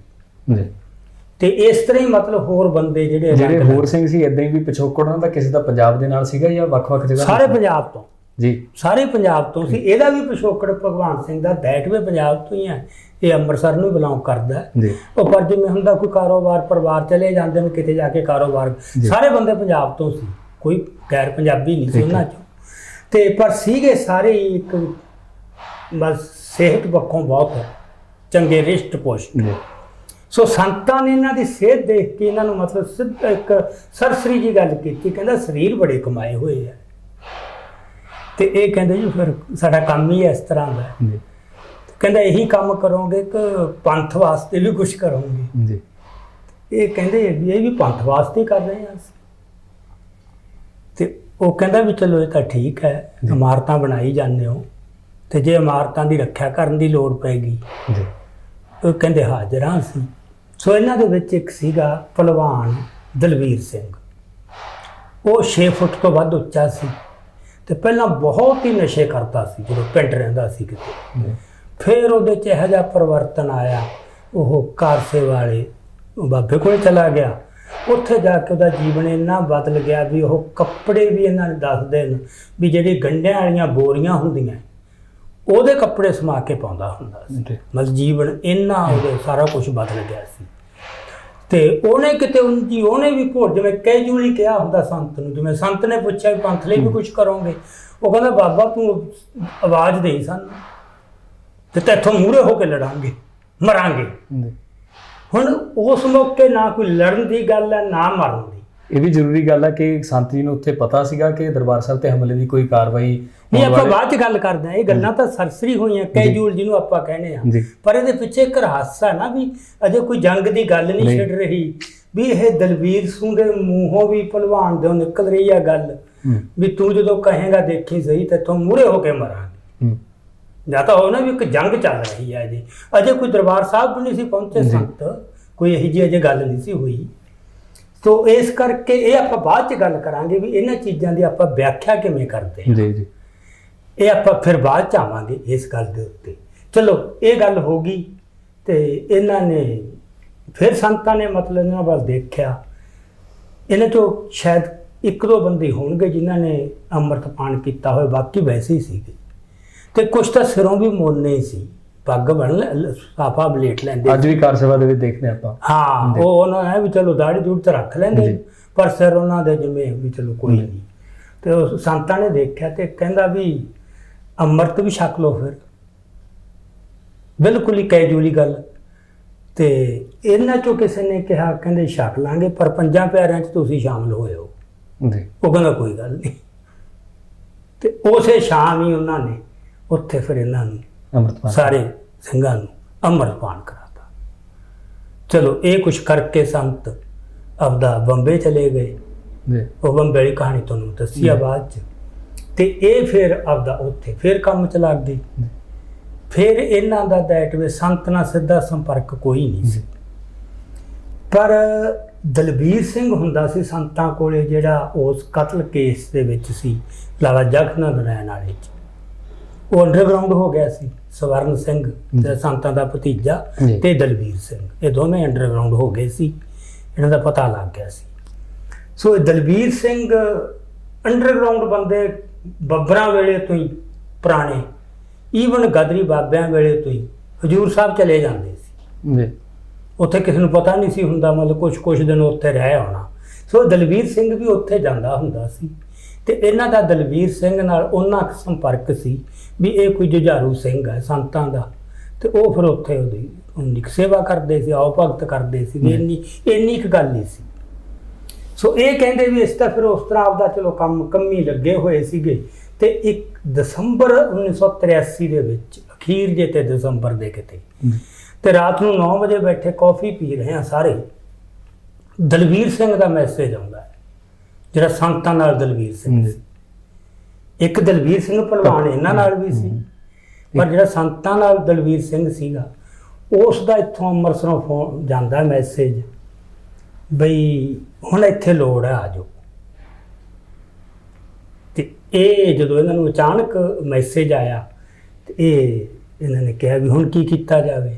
ਤੇ ਉਹ ਹੱਸਦੇ ਹੋਏ ਨਹੀਂ, ਇੱਕ ਨੇ ਕਹਿਤਾ ਭਲਵਾਨ ਨੂੰ, ਦਲਬੀਰ ਸਿੰਘ ਨੂੰ, ਵੀ ਉਹ ਤਾਂ ਬੜਾ ਭੁੜਕ ਕੇ ਕਹਿੰਦਾ ਸੀ ਵੀ ਹਾਂ ਵੀ ਜਦੋਂ ਕਹੋਗੇ ਮੂਹਰੇ ਹੋਵਾਂਗੇ। ਤੇ ਹੁਣ ਫਿਰ ਉਹ ਕਹਿੰਦਾ ਫਿਰ ਚੱਲਦੇ ਆ, ਗੱਲ ਕਿਹੜੀ ਹੈ। ਉਹ ਐਂ ਬੈਠੇ ਬੈਠੇ ਫੈਸਲਾ ਕਰ ਲਿਆ। ਤੇ ਉਸ ਮੌਕੇ ਵੀ ਬਾਬਾ ਸ਼ੀਸ਼ਾ ਸਿੰਘ ਜਦੋਂ ਸੰਤ ਆਏ ਉਦੋਂ ਇੰਗਲੈਂਡ ਗਿਆ ਹੋਇਆ ਸੀ, ਜਦੋਂ ਆਹ ਗੱਲ ਹੋ ਰਹੀ ਹੈ ਉਦੋਂ ਬੰਬਈ ਗਿਆ ਹੋਇਆ ਸੀ। ਅੱਛਾ। ਸੋ ਦੋਨਾਂ ਮੌਕਿਆਂ ਤੇ ਬਾਬਾ ਸ਼ੀਸ਼ਾ ਸਿੰਘ ਉੱਥੇ ਹੈ ਹੀ ਨਹੀਂ ਸੀ। ਹੁਣ ਇਹਦੇ 'ਚ ਤੁਸੀਂ ਇੱਕ ਗੱਲ ਦੇਖੋ ਕਿ ਜੋ ਪ੍ਰੋਟੋਕੋਲ ਹੁੰਦਾ ਹੈ ਕਿ ਇੱਕ ਸੰਪਰਦਾ ਜਾਂ ਜਥੇਬੰਦੀ ਦਾ ਬੰਦਾ ਇਹਨੂੰ ਦੂਜੀ ਜਥੇਬੰਦੀ ਦੇ ਬੰਦਿਆਂ ਦੀ ਲੋੜ ਹੁੰਦੀ ਹੈ ਤਾਂ ਉਹ ਮੁਖੀ ਨੂੰ ਮੁਖੀ ਕਹਿੰਦਾ ਜੀ ਵੀ ਤੁਹਾਡੇ ਬੰਦੇ ਮੈਨੂੰ ਚਾਹੀਦੇ ਨੇ। ਸੰਤ ਜਰਨੈਲ ਸਿੰਘ ਨੇ ਇੱਥੇ ਉਹ ਪ੍ਰੋਟੋਕੋਲ ਤੋਂ ਪਾਸੇ ਜਾ ਕੇ ਸਿੱਧਾ ਬੰਦਿਆਂ ਨਾਲ ਗੱਲ ਕੀਤੀ। ਸੋ ਇਹ ਵੀ ਸਿੱਧੇ ਇਹਨਾਂ ਨੇ ਹਾਂ ਕਹਿਤੀ, ਪਰ ਇੱਕ ਮਨ ਤੇ ਇਹਨਾਂ ਦੇ ਬੋਝ ਸੀ ਕਿ ਆਪਦੇ ਬਾਬੇ ਨੂੰ ਦੱਸੇ ਬਗੈਰ ਤਾਂ ਜਾ ਨਹੀਂ ਸਕਦੇ। ਤੇ ਇਹ ਵੀ ਇਹਨਾਂ ਨੂੰ ਇਹ ਸੀ ਵੀ ਬਾਬੇ ਨੇ ਜਾਣ ਨਹੀਂ ਦੇਣਾ, ਤੇ ਬਾਬੇ ਦੀ ਵੀ ਹੁੰਦੀ ਵੀ ਅਥਾਰਟੀ ਇੰਨੀ ਹੈ, ਆਪਾਂ ਸੰਪਰਦਾ ਹਰ ਕੀ ਹੁੰਦੀ ਹੈ ਵੀ ਜੇ ਬਾਬੇ ਨੇ ਕਹਿਤਾ ਤੇ ਬੰਦਿਆਂ ਨੇ ਤੁਰਨਾ ਨਹੀਂ। ਤੇ ਹੁਣ ਇਹ ਦੇਖੋ ਵੀ ਅੰਦਰ ਜਾਣ ਦੀ ਧੂ ਹੈ, ਪਰ ਇੱਕ ਆਪ ਸੱਚੇ ਵੀ ਰਹਿਣਾ ਹੈ ਜੀ। ਇਹ ਕੋਈ ਕਸ਼ਮ ਇਹ ਨਹੀਂ ਸੋਚ ਰਹੇ ਸੀ। ਇਹਨਾਂ ਨੇ ਕੁਛ ਨਹੀਂ ਸੋਚਿਆ, ਕੋਈ ਪਲਾਨ ਨਹੀਂ ਕੀਤਾ, ਕੋਈ ਚਾਲ ਨਹੀਂ ਚੱਲੀ। ਇਹ ਤਾਂ ਮੈਂ ਸਾਰੀ ਗੱਲ ਨੂੰ ਦੇਖ ਰਿਹਾ ਵੀ ਅੰਦਰ ਜਾਣ ਦੀ ਧੂ ਹੈ ਤੇ ਪਰ ਇੱਕ ਮਰਿਆਦਾ ਦਾ ਵੀ ਪਾਲਣ ਕਰਨਾ ਹੈ। ਸੋ ਇਹ ਕਹਿੰਦੇ ਵੀ ਆਪਾਂ ਇਸ ਤਰ੍ਹਾਂ ਕਰਦੇ ਹਾਂ, ਆਪਾਂ ਮਨਮਾੜ ਜਾਂਦੇ ਹਾਂ, ਇਹਨਾਂ ਦੇ ਥਾਂ ਡੇਰੇ ਹੁੰਦੇ ਆ। ਮਨਮਾੜ ਪਹੁੰਚ ਕੇ ਆਪਾਂ ਬਾਬੇ ਨੂੰ ਫੋਨ ਕਰ ਦਾਂਗੇ ਬੰਬੇ, ਵੀ ਉਹਨੂੰ ਫਿਰ ਉੱਥੇ ਆਪਾਂ ਦੱਸ ਦਿਆਂਗੇ ਜਾਂਦੇ ਹੋਏ। ਤੇ ਉਸ ਤੋਂ ਪਹਿਲਾਂ ਜਦੋਂ ਫਿਰ ਇਹ ਰਾਤ ਨੂੰ ਇਹ ਮੈਸੇਜ ਆਉਂਦਾ ਦਲਬੀਰ ਸਿੰਘ ਦਾ, ਤੇ ਸਵੇਰੇ ਫਿਰ ਇਹ ਸੱਚਖੰਡ ਸਾਹਿਬ ਜਾ ਕੇ ਅਰਦਾਸ ਕਰਦੇ ਨੇ। ਤੇ ਉੱਥੇ ਗੁਰਮੇਲ ਸਿੰਘ ਇੱਕ ਫੌਜੀ ਇਹਨਾਂ ਦੇ ਨਾਲ ਸੀ, ਉਹਨੇ ਤਲਵਾਰ ਲੈ ਕੇ ਲਕੀਰ ਖਿੱਚਤੀ ਕਿ ਜਿਹਨੇ ਜਾਣਾ ਹੈ ਉਹ ਇਸ ਲਕੀਰ ਦੇ ਇੱਧਰ ਆ। ਉਹ ਜਥੇ ਸੀਗੇ, ਉਹ ਜਥੇ ਸੀ ਖਾਲਸੇ ਵਾਲੇ 'ਚ, ਚੰਗਾ ਤਾਂ ਫੌਜ 'ਚੋਂ ਆਇਆ ਹੋਇਆ ਸੀ। ਹੁਣ ਜਿਹੜੀ ਲਕੀਰ ਖਿੱਚੀ ਕਿਤੇ ਮਨ ਚੋਂ ਘੁੰਮ ਰਹੀ ਆ ਬਾਬਾ ਦੀਪ ਸਿੰਘ, ਕਿਉਂਕਿ ਉਹਨਾਂ ਨੇ ਵੀ ਲਕੀਰ ਖਿੱਚੀ ਸੀ। ਪਰ ਇਤਿਹਾਸ ਤੁਹਾਡੇ ਕਿਵੇਂ ਆ ਕੇ ਪ੍ਰਗਟ ਹੁੰਦਾ ਬਾਰ-ਬਾਰ, ਤੇ ਉਹ ਲਕੀਰ ਖਿੱਚਤੀ ਤੇ 30 ਬੰਦੇ ਉਹ ਲਕੀਰ ਟੱਪ ਗਏ। ਸੋ 30 ਬੰਦੇ ਉੱਥੋਂ ਚੱਲ ਪਏ। ਪਹਿਲਾਂ ਬੱਸ ਤੇ ਆਉਣ ਦਾ ਇਰਾਦਾ ਸੀ, ਪਰ ਮੁੜ ਕੇ ਫਿਰ ਇਹਨਾਂ ਨੇ ਬੱਸ ਛੱਡਤੀ ਵੀ ਬੱਸ ਉੱਥੋਂ ਫਿਰ ਕੌਣ ਮੋੜੂਗਾ ਅੰਮ੍ਰਿਤਸਰੋਂ, ਤੇ ਆਪਾਂ ਟ੍ਰੇਨ ਤੇ ਚੱਲਦੇ ਆ। ਸੋ ਬੱਸ ਦੀਆਂ ਚਾਬੀਆਂ ਤੇ ਉਹਨੂੰ ਬਾਬੇ ਨੂੰ ਉੱਥੇ ਜਿਹੜਾ ਮੌਕੇ ਤੇ ਮਹੰਤ ਸੀਗਾ ਉਹਨੂੰ ਸੌਂਪਤੀਆਂ, ਤੇ ਇਹ ਟ੍ਰੇਨ ਲੈ ਕੇ ਮਨਮਾੜ ਪਹੁੰਚ ਗਏ। ਉੱਥੇ ਜਾ ਕੇ ਬਾਬਾ ਸ਼ੀਸ਼ਾ ਸਿੰਘ ਨੂੰ ਫੋਨ ਕਰਤਾ ਵੀ ਅਸੀਂ ਇੱਥੇ ਆ ਤੇ ਤੁਸੀਂ ਸਾਨੂੰ ਮਿਲੋ, ਅਸੀਂ ਅੰਮ੍ਰਿਤਸਰ ਜਾਣਾ ਹੈ। ਤੇ ਉਹ ਆਏ ਤੇ ਇਹਨਾਂ ਨੇ ਫਿਰ ਉਹਨੂੰ ਫੈਸਲਾ ਦੱਸਿਆ ਬਾਬੇ ਨੂੰ। ਬਾਬਾ ਕਹਿੰਦਾ ਵੀ ਤੁਸੀਂ ਮੇਰੇ ਨਾਲ ਜਦੋਂ ਆਏ ਸੀ ਅਰਦਾਸ ਕੀਤੀ ਸੀ ਉਦੋਂ ਵੀ ਅਸੀਂ ਤੈਨੂੰ ਛੱਡ ਕੇ ਨਹੀਂ ਜਾਵਾਂਗੇ, ਅਸੀਂ ਮੁੜ ਕੇ ਘਰੇ ਨਹੀਂ ਜਾਣਾ, ਤੇ ਇਹ ਹੁਣ ਤੁਸੀਂ ਛੱਡ ਕੇ ਜਾ ਰਹੇ ਹੋ। ਇਹ ਕਹਿੰਦੇ ਘਰੇ ਤਾਂ ਅਸੀਂ ਜਾ ਹੀ ਨਹੀਂ ਰਹੇ, ਸਾਡੇ ਤੋਂ ਕਿਸੇ ਨੇ ਘਰੇ ਨਹੀਂ ਜਾਣਾ, ਇਸ ਤਾਂ ਪੰਥ ਦੀ ਸੇਵਾ ਕਰਨ ਵਾਸਤੇ। ਉਹ ਇੱਥੇ ਤੁਹਾਡੀ ਵੀ ਸੇਵਾ ਹੀ ਕਰ ਰਹੇ ਸੀਗੇ। ਉਹ ਅਰਦਾਸ ਅਸੀਂ ਤੋੜੀ ਨਹੀਂ, ਤੁਹਾਡੇ ਨਾਲ ਕੋਈ ਵਾਅਦਾ ਤੋੜ ਨਹੀਂ ਰਹੇ। ਬਸ ਦਲੀਲ ਦੀ ਲੈਵਲ ਤੇ ਗੱਲ ਠੀਕ ਹੈ, ਤੇ ਉਹ ਵੀ ਕੀ ਕਰ ਸਕਦੇ ਸੀ। ਅਖੀਰ ਨੂੰ ਉਹਨਾਂ ਨੇ ਵੀ ਕਿਹਾ ਵੀ ਚਲੋ ਜਿਵੇਂ ਫਿਰ ਤੁਹਾਡੀ ਮਰਜ਼ੀ, ਜੋ ਗੱਲ ਹੋਣੀ ਹੁੰਦੀ ਹੈ, ਜੋ ਗੱਲ ਹੋਣ। ਤੇ ਇਹ ਚਲੋ ਇੱਥੇ ਆ ਗਈ, ਅੰਮ੍ਰਿਤਸਰ ਪਹੁੰਚ ਗਏ ਟ੍ਰੇਨ ਤੇ। ਉੱਥੋਂ ਫਿਰ ਇਹ ਸਟੇਸ਼ਨ ਤੋਂ ਪੈਦਲ ਹੀ ਚੱਲ ਕੇ ਸਵੇਰੇ ਗੱਡੀ ਪਹੁੰਚ ਜਾਂਦੀ ਹੈ, ਤੇ ਸਵੇਰੇ ਇਹ ਦਰਬਾਰ ਸਾਹਿਬ ਪਹੁੰਚ ਗਏ। ਉੱਥੇ ਇਹਨਾਂ ਨੇ ਪੁੱਛਿਆ ਦਲਵੀਰ ਸਿੰਘ ਕਿੱਥੇ ਹੈ। ਦਲਵੀਰ ਸਿੰਘ ਨੂੰ ਜਾਣਦੇ ਸੀ। ਚਲੋ ਦਲਵੀਰ ਸਿੰਘ ਮਿਲ ਗਿਆ ਲੰਗਰ ਤੇ ਉਸ ਮੌਕੇ ਸੰਤ ਪ੍ਰਵਚਨ ਕਰ ਰਹੇ ਸੀਗੇ ਲੰਗਰ ਦੀ ਛੱਤ ਤੇ ਇਹਨਾਂ ਨੇ ਕਿਹਾ ਵੀ ਸੰਤ ਕਿੱਥੇ ਹੈ। ਉਹਨੇ ਦੱਸਿਆ ਵੀ ਉਹ ਤਾਂ ਉੱਪਰ ਕਰ ਰਹੇ ਨੇ ਪ੍ਰਵਚਨ। ਤੇ ਕਹਿੰਦਾ ਫਿਰ ਮਿਲਾਓ ਬਾਬੇ ਨੂੰ, ਕਿਉਂਕਿ ਇਹਨਾਂ ਦਾ ਕੋਈ ਬਹੁਤਾ ਨਹੀਂ ਸੀ, ਸੰਤ ਵੀ ਨਹੀਂ ਸੀ ਕਹਿੰਦੇ ਸੰਤ ਐ ਸੀ ਬਾਬਾ ਬਸ। ਜਿਵੇਂ ਇੱਕ ਹੁੰਦਾ ਨਾ ਦੋਸਤਾਨਾ ਜਿਹੀ ਵੀ ਗੱਲ, ਗੈਰ ਰਸਮੀ ਜਿਹਾ ਸੰਬੰਧ ਸੀਗਾ। ਜਿਹੜੇ ਤਾਂ ਟਕਸਾਲ ਵਾਲੇ ਸੀ ਉਹਨਾਂ ਦੇ ਮਨ 'ਚ ਤਾਂ ਇੱਕ ਮਹਾਂਪੁਰਸ਼ ਦੇ ਤੌਰ ਤੇ ਹੋਰ ਕਿਸਮ ਦਾ ਸੰਬੰਧ ਸੀ, ਇਹਨਾਂ ਦਾ ਹੋਰ ਤਰ੍ਹਾਂ ਦਾ ਸੀਗਾ। ਚਲੋ ਇਹ ਸੰਤਾਂ ਨੂੰ ਜਾ ਕੇ ਫਤਿਹ ਬੁਲਾਈ ਤੇ ਪੁੱਛਿਆ, ਉਹਨਾਂ ਨੂੰ ਵੀ ਪਛਾਣ ਲਿਆ। ਉਹ ਹੱਸ ਕੇ ਕਹਿੰਦੇ ਪਛਾਣ ਲਿਆ। ਇਹ ਕਹਿੰਦੇ ਫਿਰ ਅਸੀਂ ਤਾਂ ਹਾਜ਼ਰ ਹੋ ਗਏ, ਤੁਸੀਂ ਯਾਦ ਕੀਤਾ ਸੀ। ਉਹ ਕਹਿੰਦਾ ਠੀਕ ਹੈ। ਤੇ ਉਸ ਤੋਂ ਬਾਅਦ ਚਲੋ ਇਹਨਾਂ ਨੂੰ ਉੱਥੇ ਪਹਿਲਾਂ ਤਾਂ ਰਾਮਦਾਸ ਸਰਾਂ ਦੇ ਵਿੱਚ ਦਿੱਤੇ ਕਮਰੇ ਵੀ ਤੁਸੀਂ ਆਰਾਮ ਕਰੋ। ਅਖੀਰ ਤੱਕ ਉੱਥੇ ਰਹੇ ਫਿਰ? ਨਹੀਂ, ਉੱਥੇ ਨਹੀਂ ਰਹੇ, ਉੱਥੇ ਤਾਂ ਇੱਕ ਅੱਧਾ ਦਿਨ ਹੀ ਰਹੇ ਇਹ। ਇਹਨਾਂ ਨੇ ਫਿਰ ਕੀ ਕੀਤਾ ਕਿ ਇਹਨਾਂ ਦਾ ਹੁਣ ਜਥਾ ਸੀਗਾ ਤਰਨਤਾਰਨ, ਜਿਹੜਾ ਮੇਨ ਹੈੱਡਕੁਆਰਟਰ, ਹਾਂ, ਉਹਨਾਂ ਨੂੰ ਫੋਨ ਕੀਤਾ। ਉੱਥੋਂ ਉਹਨਾਂ ਨੇ ਉਹਦੀ ਰਜਾਈਆਂ ਤੇ ਤਲਾਈਆਂ, ਕਿਉਂਕਿ ਜਨਵਰੀ ਦਾ ਮਹੀਨਾ ਸੀ। 1 ਜਨਵਰੀ ਨੂੰ ਸੱਚੇ ਪਹੁੰਚੇ। 1 ਜਨਵਰੀ ਨੂੰ ਇਹ ਹਜੂਰ ਸਾਹਿਬ ਤੋਂ ਚੱਲ ਕੇ ਇੱਥੇ ਅੰਮ੍ਰਿਤਸਰ ਪਹੁੰਚ ਜਾਂਦੇ ਆ। ਸੋ ਨਵਾਂ ਸਾਲ ਤੇ ਨਵਾਂ ਜੀਵਨ ਉਹ ਆਰੰਭ ਹੋ ਜਾਂਦਾ ਇਹਨਾਂ ਦਾ। ਇੱਥੋਂ ਫਿਰ ਤਰਨਤਾਰਨ ਤੋਂ ਇਹਨਾਂ ਨੂੰ ਉਹ ਬਾਬੇ ਭੇਜ ਦਿੰਦੇ ਨੇ ਬਿਸਤਰੇ। ਫਿਰ ਇਹ ਆਪਦਾ ਜਿਹੜਾ ਟਿਕਾਣਾ ਹੈ ਉਹ ਲੰਗਰ ਦੇ ਉੱਤੇ, ਜਿੱਥੇ ਭਾਈ ਅਮਰੀਕ ਸਿੰਘ ਦਾ ਕਮਰਾ ਸੀ, ਜਿੱਥੇ ਫੈਡਰੇਸ਼ਨ ਦਾ ਦਫ਼ਤਰ ਵੀ ਸੀ, ਉੱਥੇ ਇਹ ਇੱਕ ਆਰਜੀ ਪਲਾਈਆਂ ਲਾ ਕੇ ਆਪਦੇ ਰਹਿਣ ਵਾਸਤੇ ਬਣਾ ਲੈਂਦੇ ਨੇ। ਜਿੰਨਾ ਚਿਰ ਰਹੇ ਇਹ ਫਿਰ ਉੱਥੇ ਹੀ ਰਹੇ ਜੀ। ਤੇ ਉੱਥੇ ਫਿਰ ਕੀ ਹੋ ਗਿਆ ਵੀ 30 ਬੰਦੇ ਇਹ ਉੱਥੋਂ ਆਏ ਸੀ ਤੇ 10 ਬੰਦੇ ਇਹਨਾਂ ਨਾਲ ਇੱਥੋਂ, 8 ਬੰਦੇ ਤਰਨਤਾਰਨ ਤੋਂ, 2 ਬੰਦੇ ਗਵਾਲੀਅਰ ਤੋਂ, ਇਸੇ ਜਥੇ ਦੀ। ਉਹਨਾਂ ਨੂੰ ਜਦੋਂ ਪਤਾ ਲੱਗਿਆ ਉਹਨਾਂ ਨੇ ਆ ਕੇ ਜੁਆਇਨ ਕਰ ਲਿਆ।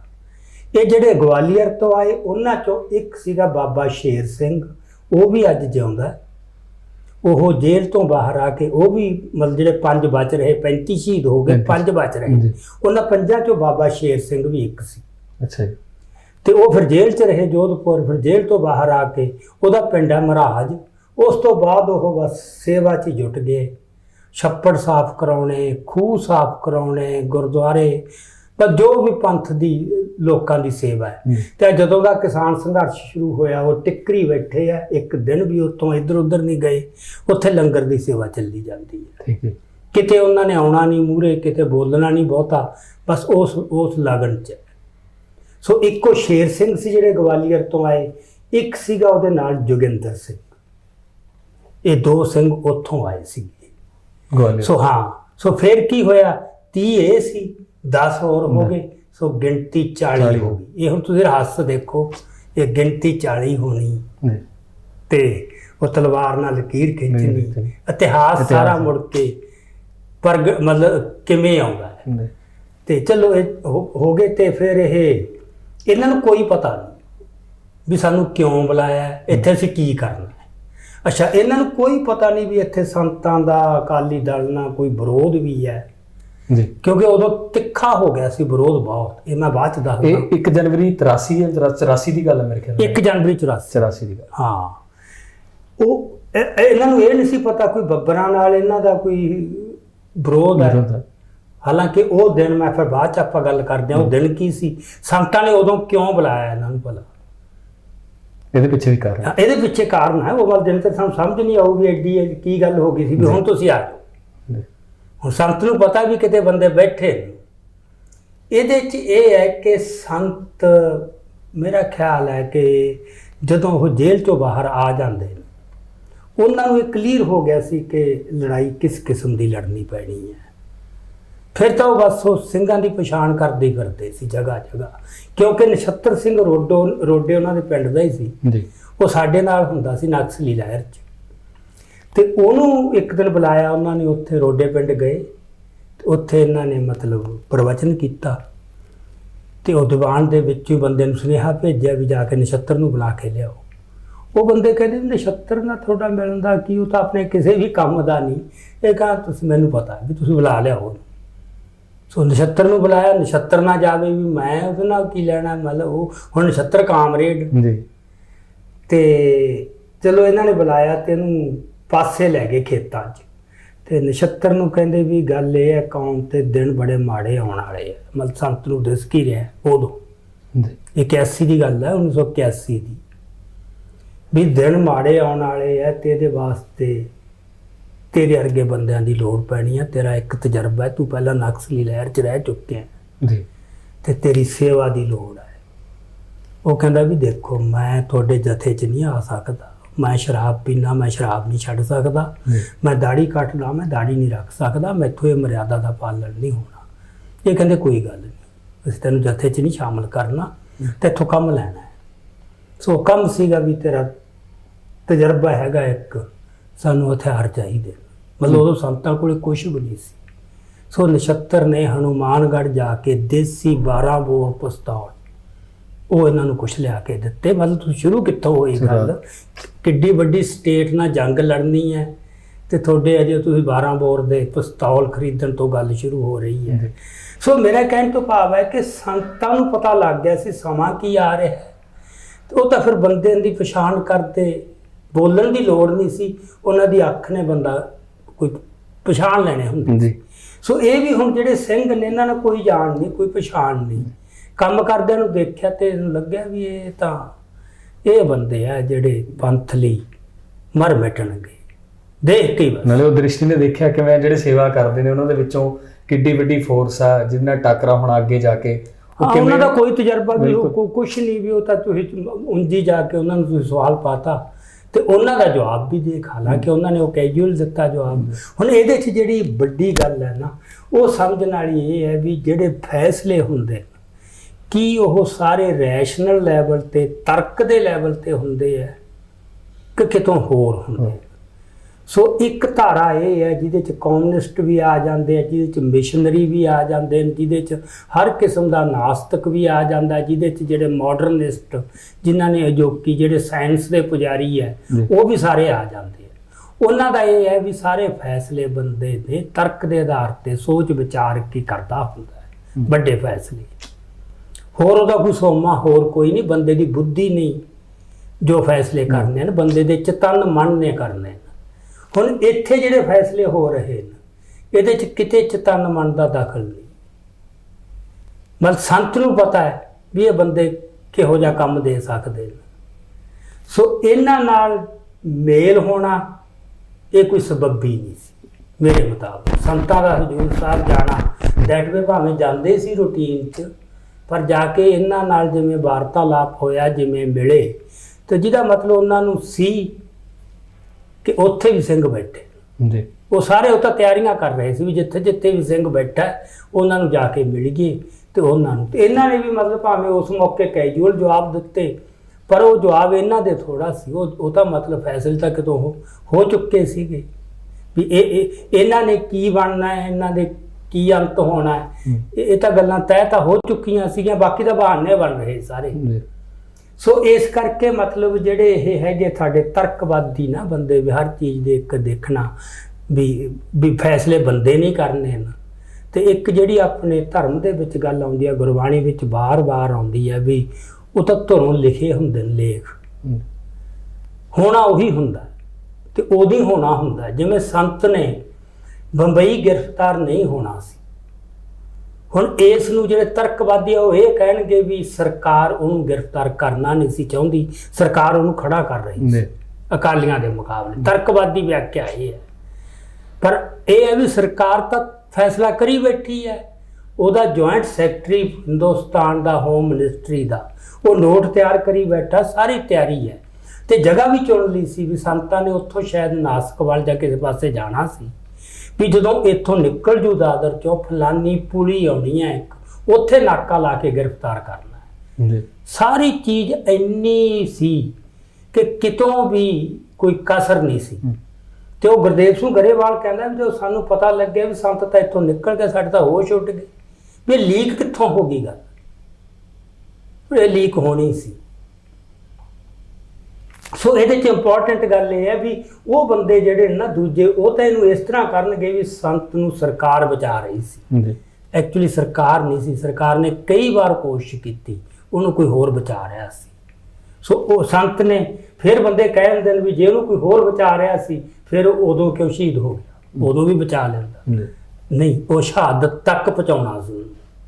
ਜਿਵੇਂ ਪੰਜਵੇਂ ਪਾਤਸ਼ਾਹ ਬਾਰੇ ਸਾਰਿਆਂ ਨੂੰ ਪਤਾ ਹੈ ਕਿ ਬੀਰਬਲ ਨਾਥ ਜਿਹੜਾ ਸੀ ਉਹਨੇ 3 ਵਾਰ ਕੋਸ਼ਿਸ਼ ਕੀਤੀ ਮਾਰਨ ਦੀ, ਹਮਲਾ ਕਰਨ ਦੀ, ਪਰ ਨਹੀਂ ਹੋ ਸਕਿਆ।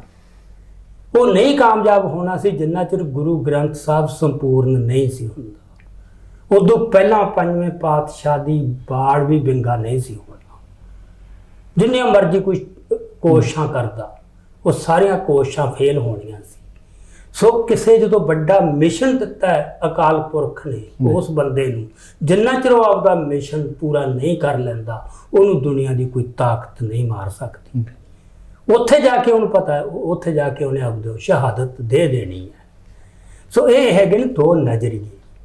ਸੋ ਜਿਹੜੇ ਬੰਦੇ ਫਿਰ ਸ਼ਾਸਨ ਦੇਖਦੇ ਨੇ ਹਰ ਗੱਲ ਪਿੱਛੇ, ਉਹਨਾਂ ਨੂੰ ਆਪਣਾ ਜੇ ਆਪਾਂ ਹੁਣ ਤੁਸੀਂ ਜੋੜ ਕੇ ਦੇਖੋ, ਸਾਡਾ ਜਿਹੜਾ ਕਿਸਾਨ ਅੰਦੋਲਨ ਹੈ ਵੀ ਉਹ 26 ਜਨਵਰੀ ਦੀ ਘਟਨਾ, ਉਹਦੇ 'ਚ ਇੱਕ ਪਾਸੇ ਉਹ ਸਾਜ਼ਿਸ਼ ਦੇਖਣਗੇ, ਅਸੀਂ ਕਹਿੰਦੇ ਹਾਂ ਉੱਥੇ ਕਲਾ ਵਰਤੀ ਆ। ਹੁਣ ਕਲਾ ਵਰਤੀ ਦਾ ਮਤਲਬ ਲੋਕਾਂ ਨੂੰ ਜਿਹੜੇ ਨਾ ਨਾਸਤਕ ਇਹਦਾ ਮਖੌਲ ਜਿਹਾ ਵੀ ਉਡਾਉਂਦੇ ਨੇ, ਕਿਉਂਕਿ ਇਹਨਾਂ ਨੂੰ ਉਹ ਪਤਾ ਹੀ ਨਹੀਂ ਉਹ ਕਹਾਣੀ ਕੀ ਹੁੰਦੀ ਹੈ।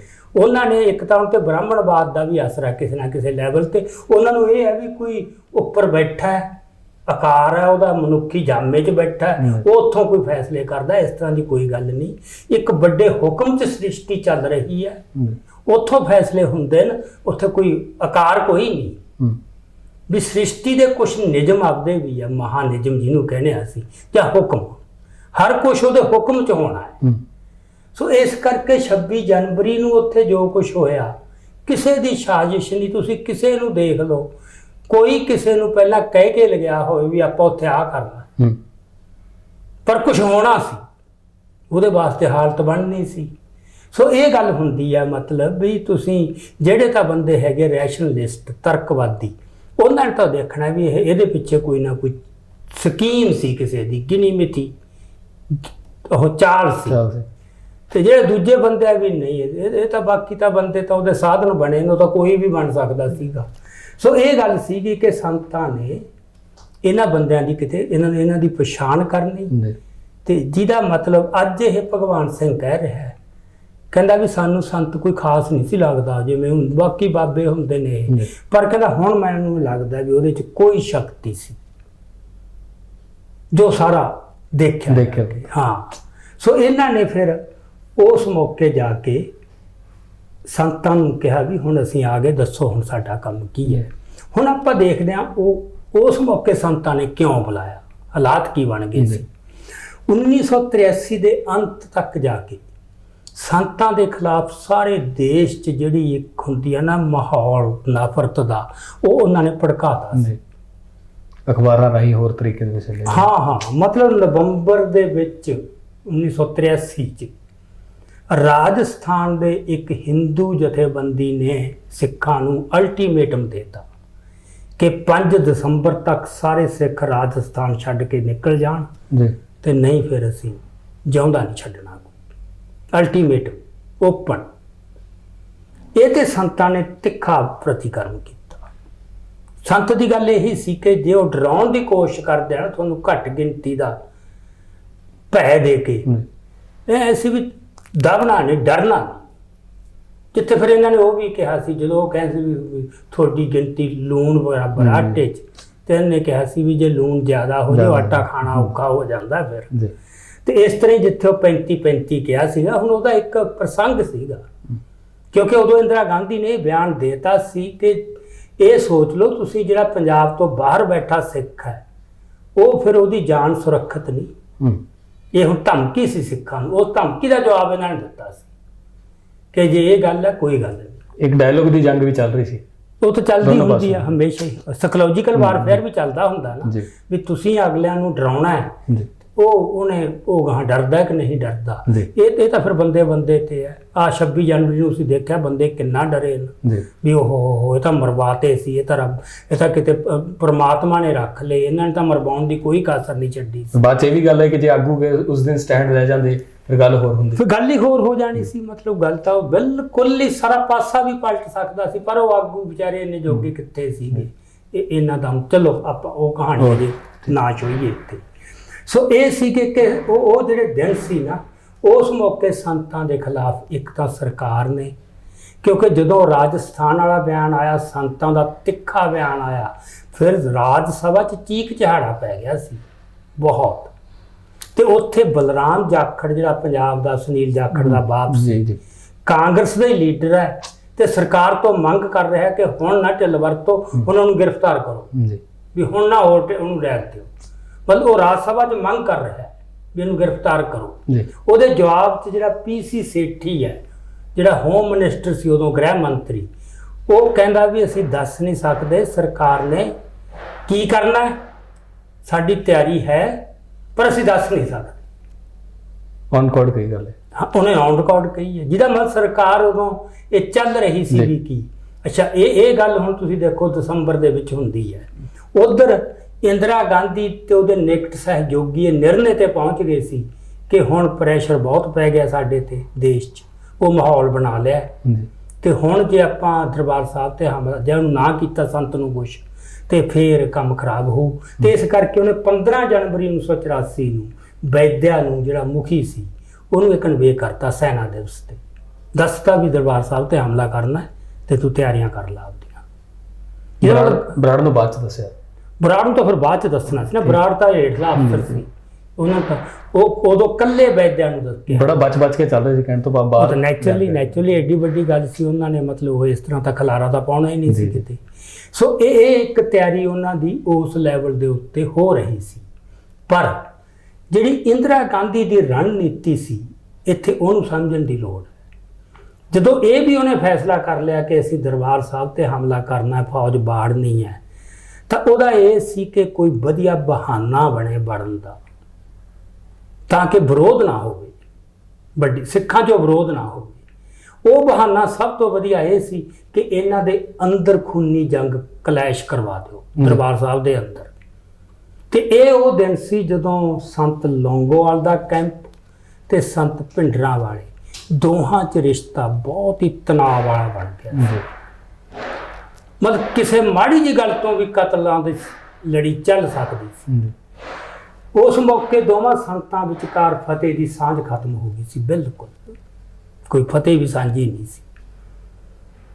ਤੇ ਉਸ ਮੌਕੇ 16 ਦਸੰਬਰ ਨੂੰ ਬੱਬਰਾਣਾ ਝਗੜਾ ਹੁੰਦਾ, ਜਿਹੜਾ ਗੁਰੂ ਨਾਨਕ ਨਿਵਾਸ ਦੇ ਕਮਰਿਆਂ ਦਾ ਝਗੜਾ, ਤੇ ਜਿਹਦੇ ਚੋਂ ਫਿਰ ਸੰਤ ਫੈਸਲਾ ਕਰਕੇ ਦਰਬਾਰ ਸਾਹਿਬ ਉੱਤੇ ਅਕਾਲ ਤਖਤ ਤੇ ਪਹੁੰਚ ਜਾਂਦੇ ਆ। ਇਹ 16 ਦਸੰਬਰ ਹੈ। 20 ਦਸੰਬਰ ਨੂੰ ਸੁਖਦੇਵ ਸਿੰਘ ਬੱਬਰ UNI ਨੂੰ ਆਪ ਸਿੱਧਾ ਬਿਆਨ ਦਿੰਦਾ ਹੈ ਵੀ ਜਿਹੜੇ ਨਿਰੰਕਾਰੀਆਂ ਦੇ ਕਤਲ ਆ ਉਹ ਅਸੀਂ ਕੀਤੇ ਆ। 35 ਨਿਰੰਕਾਰੀਆਂ ਦੀ ਜ਼ਿੰਮੇਵਾਰੀ ਉਹਨੇ ਲੈ ਲਈ। ਆਮ ਲੋਕਾਂ ਦੀ ਪਰਸੈਪਸ਼ਨ ਇਹ ਸੀ ਵੀ ਇਹ ਸਾਰੇ ਕਤਲ ਸੰਤ ਜਰਨੈਲ ਸਿੰਘ ਨੇ ਕਰਵਾਏ ਹੈ ਜੀ। ਸੋ ਇਹ ਹੁਣ ਜਦੋਂ ਆਰਮਡ ਸਟਰਗਲ ਹੁੰਦੀ ਹੈ ਨਾ, ਉੱਥੇ ਕ੍ਰੈਡਿਟ ਵਾਰ ਬਹੁਤ ਚੱਲਦੀ ਹੈ ਨਾ, ਜ਼ਿੰਮੇਵਾਰੀ ਹਰ ਜਥੇਬੰਦੀ ਜੀ। ਵੀ ਮੇਰਾ ਕੰਮ ਹੈ ਤੇ ਕ੍ਰੈਡਿਟ ਉਹ ਲੈ ਗਿਆ। ਜੀ। ਸੋ ਇਹ ਇੱਕ ਚੱਲ ਰਿਹਾ ਸੀ। ਸੋ ਸੁਖਦੇਵ ਸਿੰਘ ਨੇ ਇੱਕ ਹਿਸਾਬ ਨਾਲ ਇਹਨੂੰ ਸੰਤ ਜਰਨੈਲ ਸਿੰਘ ਵੀ ਉਹ ਸਾਡੇ ਕਤਲ ਨੇ ਭਾਈ, ਇਹਦੇ ਨਹੀਂ ਐਵੇਂ ਨਾ ਤੁਸੀਂ ਉਸੀ ਤਾਂ ਕ੍ਰੈਡਿਟ ਵਾਰ ਹੀ ਇੱਕ ਤਰ੍ਹਾਂ ਦੀ ਹੈ ਨਾ।